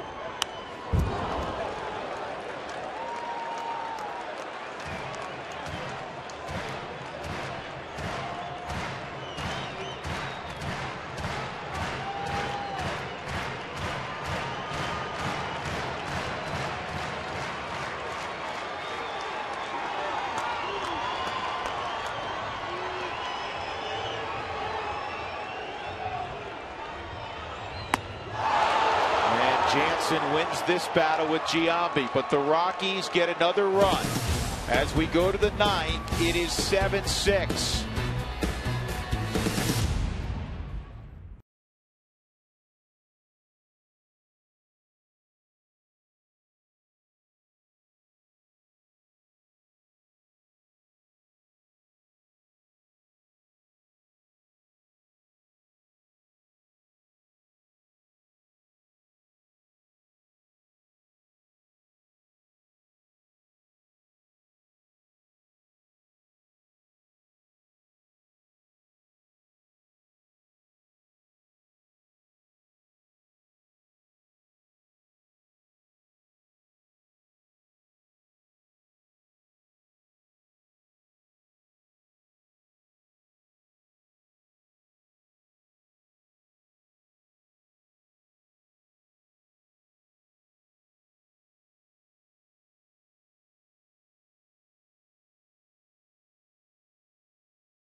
6 is the score. Dodgers by 1. They led 7-0. Not all that long ago. Toyota postgame show coming up after the ball game. Here's Joel Klatt. Joel? All right, Drew. Well, there was 4 runs and 7 runs later. 4 scores in the first inning for the LA Dodgers. That was all with no outs, by the way. Rock's chipping away, though. How about tie one on? Tyler Colvin with a pinch hit home run, his second of the season, or excuse me, second of the career, second home run of the season. Toyota postgame show coming up. Let's hope we can get a win here. Plus, tacos on the line. A win would mean tacos, fellas. Yeah, wouldn't that be nice? That would be great. Matt Reynolds will continue. Johnny Herrera has gone into the so he's in the 8th top spot. They've got some movement here. Let's look and see all the different changes maybe that's going on. That is it. No, that's Herrera. the only, yeah, that's an even up switch. So Herrera will be in the 8th spot, and then Colvin will lead off next inning. Then you have the pitcher spot, and you have Dexter Fowler available. Willeen Rosario off the bench.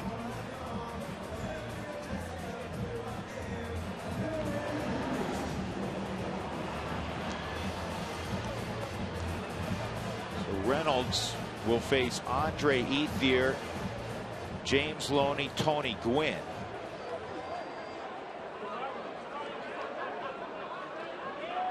I mean, this has worked out really well for Jim Tracy with the pickoff last inning in Kemp. You got left on left for 3 hitters. And the Rockies will have Colvin to lead off in the 9th inning. And a slider for a strike on Ethier.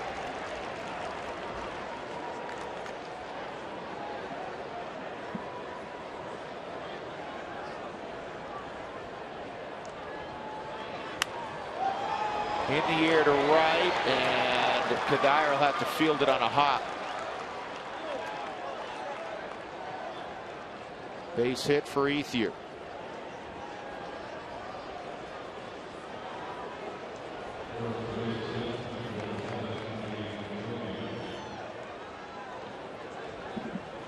Hey, for a great deal by Coca-Cola Value Pack, you get 4 tickets, food, parking, and a whole lot more. Available every value game and the May 4th and 5th ball game. So make sure you run out and get that done with the Braves in town.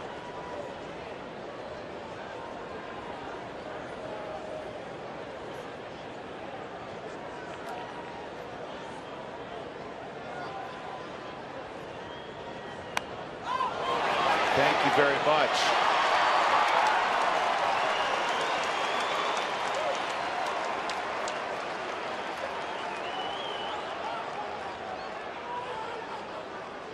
You think about for a moment letting that drop, but Loney was running up the line. Yeah, that's the one thing about it. I mean, you know, the guy's freezing here, but as Loney goes, I mean, you think about it, but now you've got to have 2 really good throws, one by a pitcher, a long throw to second. If it sails, you got him going everywhere. Reynolds like, yeah, okay, I caught it. It was bobbled right at the end. He was able to hang on to it.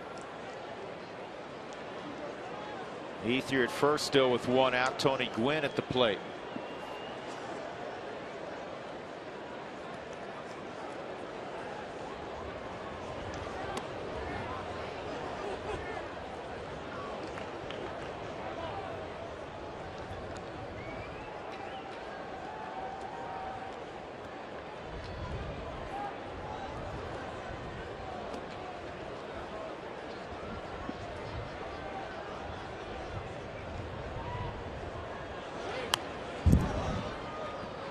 One ball, 1 strike on Gwynn. 2 hits and 4 at bats. A couple runs scored for Gwynn tonight.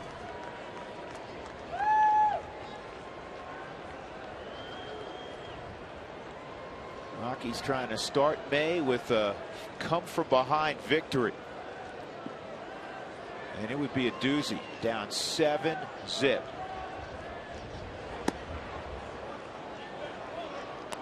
Dodgers got 4 in the first. D. Gordon led the game off with a home run, the first of his career off Chacin. And then singles by Ellis and Kemp set the stage for Andre Ethier, and he hit a 3-run homer to the Dodgers bullpen in extreme right center field.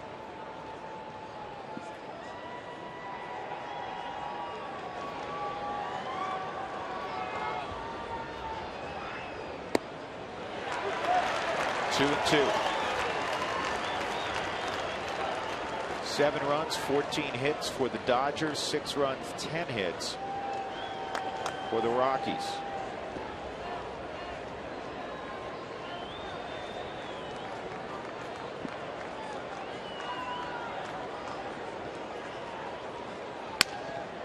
And that's foul. Broken bat.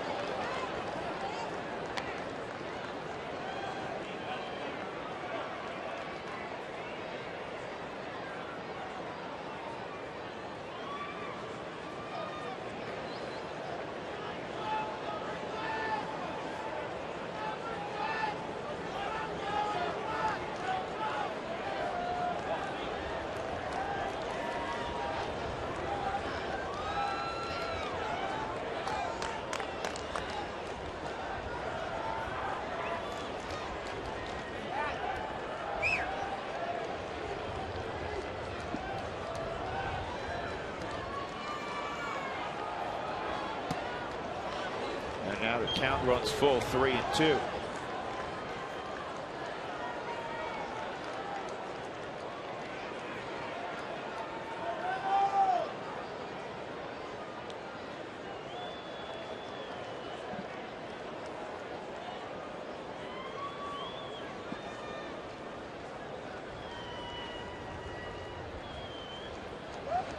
Swung on and missed.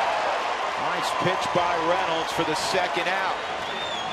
That's the thing that Matt Reynolds has done so well of late. Confidence in the big bender and putting it in a great place. Watch where Hernandez catches it. Not into the dirt, but caught a lot of the plate and induced the swing, and then it's a feeble swing at best. You know, this is the risk you take if you're Don Mattingly when you line up 4 lefties in your lineup in a row. It's all well and good when the starter's in there, but you're facing a team that has 2 quality left-handers in their bullpen. See, that's the key. What you just said there, that 2 in the bullpen. You know, where he's stuck with just 1 guy in your bullpen, and talking about Scott Elbert, who did a good job tonight. But when you only have 1 guy in your bullpen, you really got to pick and choose where you're going to run him into a ball game. But when you have 2, big difference.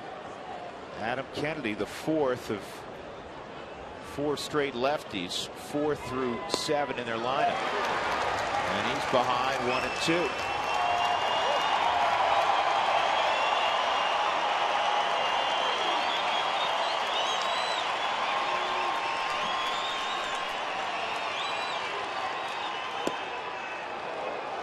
Just missed. 2-2. So you don't see that often, a split finger at 82. Normally it's someone else, something else, like a hard slider. And with situational guys, it's usually fastball slider. You don't see the split on the left side too frequently. Whoa, that's weird, man. Andre Ethier never looked to move up. Well, he's got one of the better base stealing guys sitting at first base, and Davey Lopes, and he didn't probably yell go, don't go, whatever. Let's look where the pitch is. It hit off the glove and then the umpire. I'm going to believe. And Ramon doesn't know where it is initially. Well, it's 3 feet from where Ramon thought it was going to be. But look at Andre. He just went back to the bag. Strike 3 on the corner. What a job, Matt Reynolds.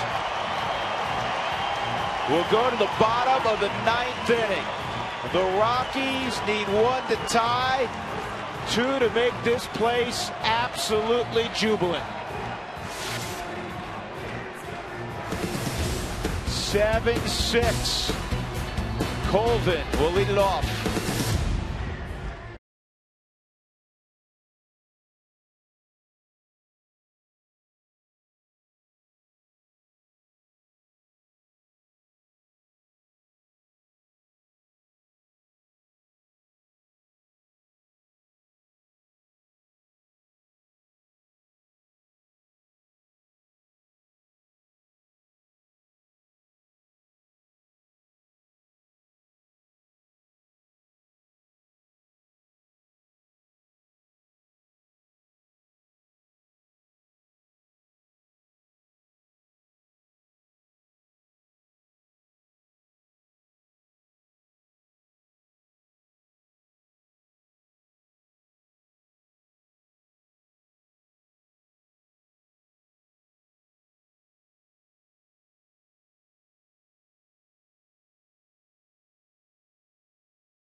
Colorado Rockies baseball on Root Sports is brought to you by Jack in the Box. Right now at Jack in the Box, you can try the new Chipotle Chicken Club for $4.99 plus tax. And by Southwest Airlines. Find our fares online only at southwest.com. What a game. The Rockies, seemingly out of it, down 7-0, have battled back to 7-6 with 3 outs remaining. Tyler Colvin, who hit a pinch hit 2-run home run and then remained in the ballgame, will lead it off. Justin Sellers has come in defensively at third. And the closer for the Dodgers is Javi Guerra. He's 7 of 9 in opportunities this year. Been really good first 9 games, 8 1/3, 4 hits, 10 strikeouts, a 2.16 ERA. But the last 3 things got a little haywire. 2 innings, 9 hits, and 0-2 with the blown saves. Not good. Take advantage of it. Dexter Fowler has come out on deck.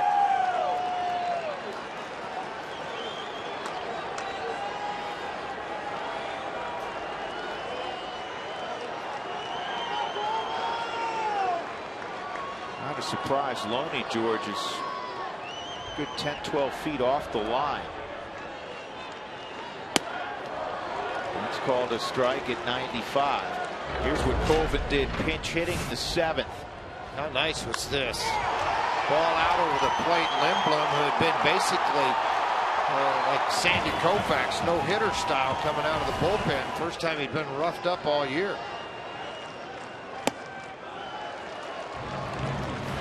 This guy is primarily mid-90s fastball and a slider, and his slider's hard too. 88 to 92 with the slider.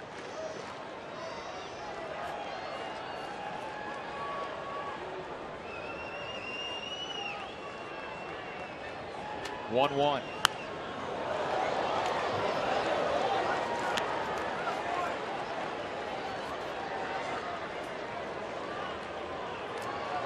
So it'll play out Colvin, Fowler, Scudero, and beyond that is Cargo. And then, of course, Tulowitzki. 7-6 LA, a 1-2 count.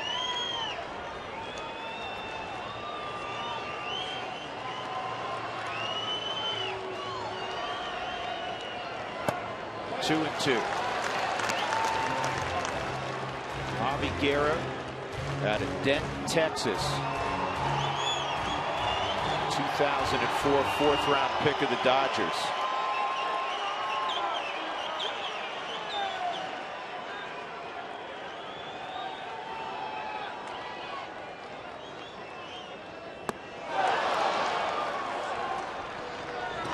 One out.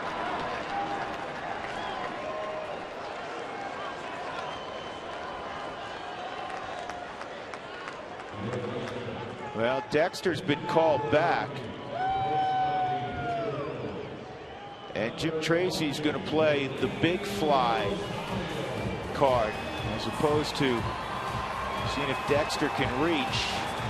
He's going to have Willeen Rosario swing the bat against Javi Guerra. Well, you understand why, and that's why Rick Honeycutt's sprinting out to the mound right now. He wants to make sure everybody's on the same page with what they're trying to accomplish here.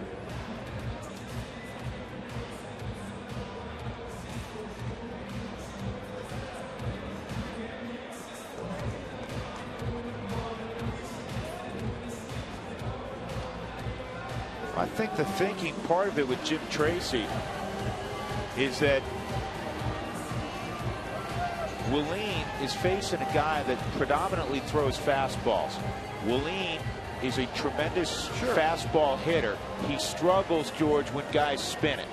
And we'll see if he goes that slider. But right now it's been fastball, see if you can hit it. And, you know, I think that's probably what they'll go with unless you can, you know, the move made differently. Sellers really hugging that line down the third base area to make sure there's no doubles given up. Loney's off the first base line with a right-handed hitter up. Outfield deep, prevent the doubles. He took something off. He went slider. The scouting reports, and again, Wade Taylor, who has worked for Don Mattingly and Joe Torre for 11 years with the Yankee system, has come over as their advanced scout and was here for the previous series that the Rockies played.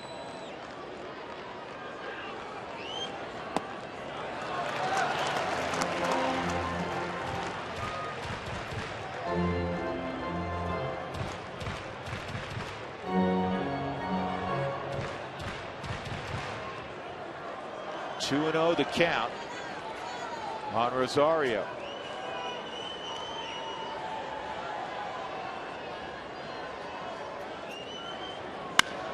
Base hit left field. He got the barrel out. So the tying run's aboard.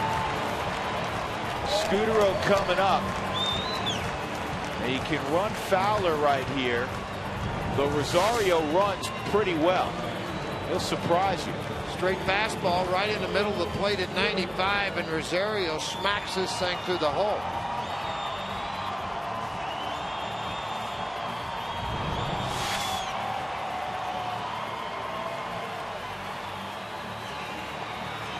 And again, because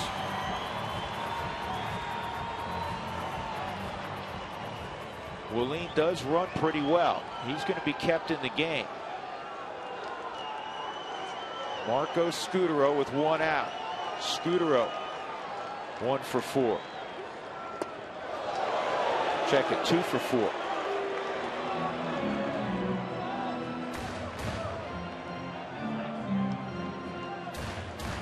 Gonzalez on deck. Gonzalez 2 for 4. So, I mean, this guy hadn't seen a lot of people just because he hadn't had a lot of time in the big leagues. This gets away, and Rosario to scoring position. And it's 2-0 on Marco. That looked like a pass ball to me. Make sure they're on the same page here.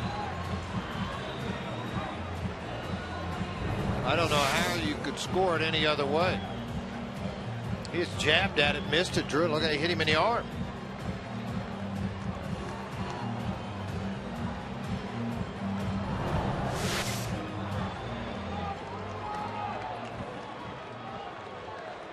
Now do you think about Fowler pinch running? That he's in scoring position. Base hit, he's got a pretty Marco good, down the line, just foul. pretty good chance of scoring if there wouldn't be any guessing whatsoever. I was kidding with Rosario around the cage this afternoon. I said, I first saw you when you were an 18-year-old kid in the Dominican Republic at the Rockies facility in Boca Chica. And I said, the thing that impressed me the most is that you could really run. He said, yeah, I was about 180 pounds. He said, I still can run, though. I said, I've seen you.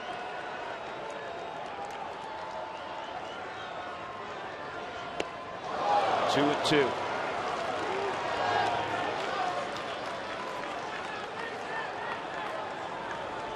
Guerrero and Tulowitzki, 750, 3 for 4. He's not going to. I don't care. You can't put the winning run on. Is that what you're thinking? Were you going to pitch to him, hot as he is? I wouldn't. That'll be an interesting decision. Right now is when you throw the baseball book out the window. He's the hottest hitter you got in the lineup right now. What he's done in the last 8 games? 2-2, 3 and 2. It would be scary to do it, particularly when the guy's a fastball guy on the mound. Just tough decisions to make. For me, he goes to first, and I face Tulowitzki right on right. If he hits the ball out of the park and beats me, he beats me. But after the 7th inning in his career, that guy in the on-deck circles hit 304. 3-2 back up the middle. Ellis makes the play, and there are 2 outs. Almost didn't have to worry about it, did you? Thought we had a base hit up the middle there. What a play. Well, we're going to find out exactly what Don Mattingly thinks. Here comes Cargo, 2 outs, runner at third. If he's not shaded up the middle, talking about Mark Ellis. Doesn't have a play, does he? He doesn't have a play. It's a tie game. A.J. Ellis is still upright. Well, he's going to pitch to him, and it surprises me a little bit. I mean, it really does. As hot as he's been, to go at him with a runner at third base. I mean, Don Mattingly just emphatically clapping and encouraging to go right after this guy. Outside, ball 1. This is when all your coaches look at you and they're going, what are you going to do? What do you think, Skippy? Where do you want to go with this one?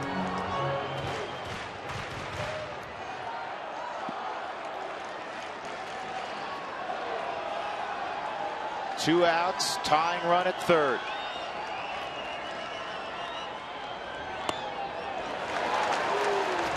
I'm surprised he even ventured in there, George. 2-0. 95, maybe try to break the bat, get him sweep, stay out of the good part of the bat. With that long swing, maybe get a little bit below the label so it's not hit quite as hard. I mean, further, it kind of endorsed what I'm talking about. 8 for 19, 421 with runners in scoring position. That's what Gonzalez has done this year. Big damage. Here's the 2-0. Slider.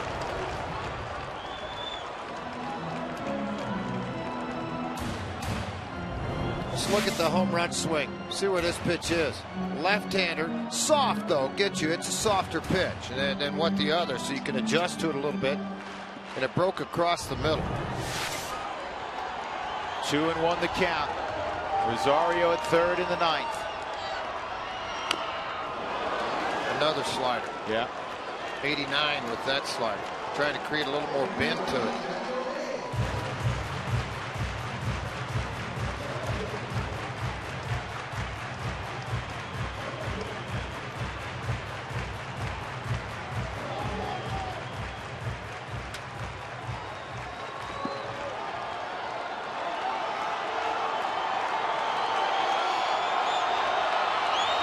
Two and two.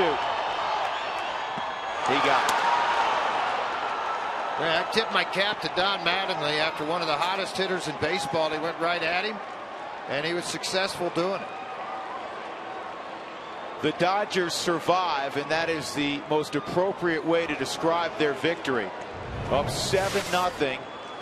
The Rockies got it to 7-6, and Javi Guerra, who loves his fastball, 3 straight sliders to get Carlos Gonzalez a 7-6 victory for LA. Ted Lilly gets the victory. He's 3-0. Jolie Chassin takes the loss. He is 0-3. And Guerra gets the save, his 8th for the year. Tonight's delivery of the game brought to you by Jimmy John's, America's favorite sandwich delivery guys. Visit jimmyjohns.com to find a location near you. A.J. Ellis swinging the bat as well as he has at any point in his career. A 2-run home run, a career high 3 RBIs tonight for the Dodger catcher. 7-6, the Dodgers win. The rubber game tomorrow afternoon. A reminder, no television tomorrow.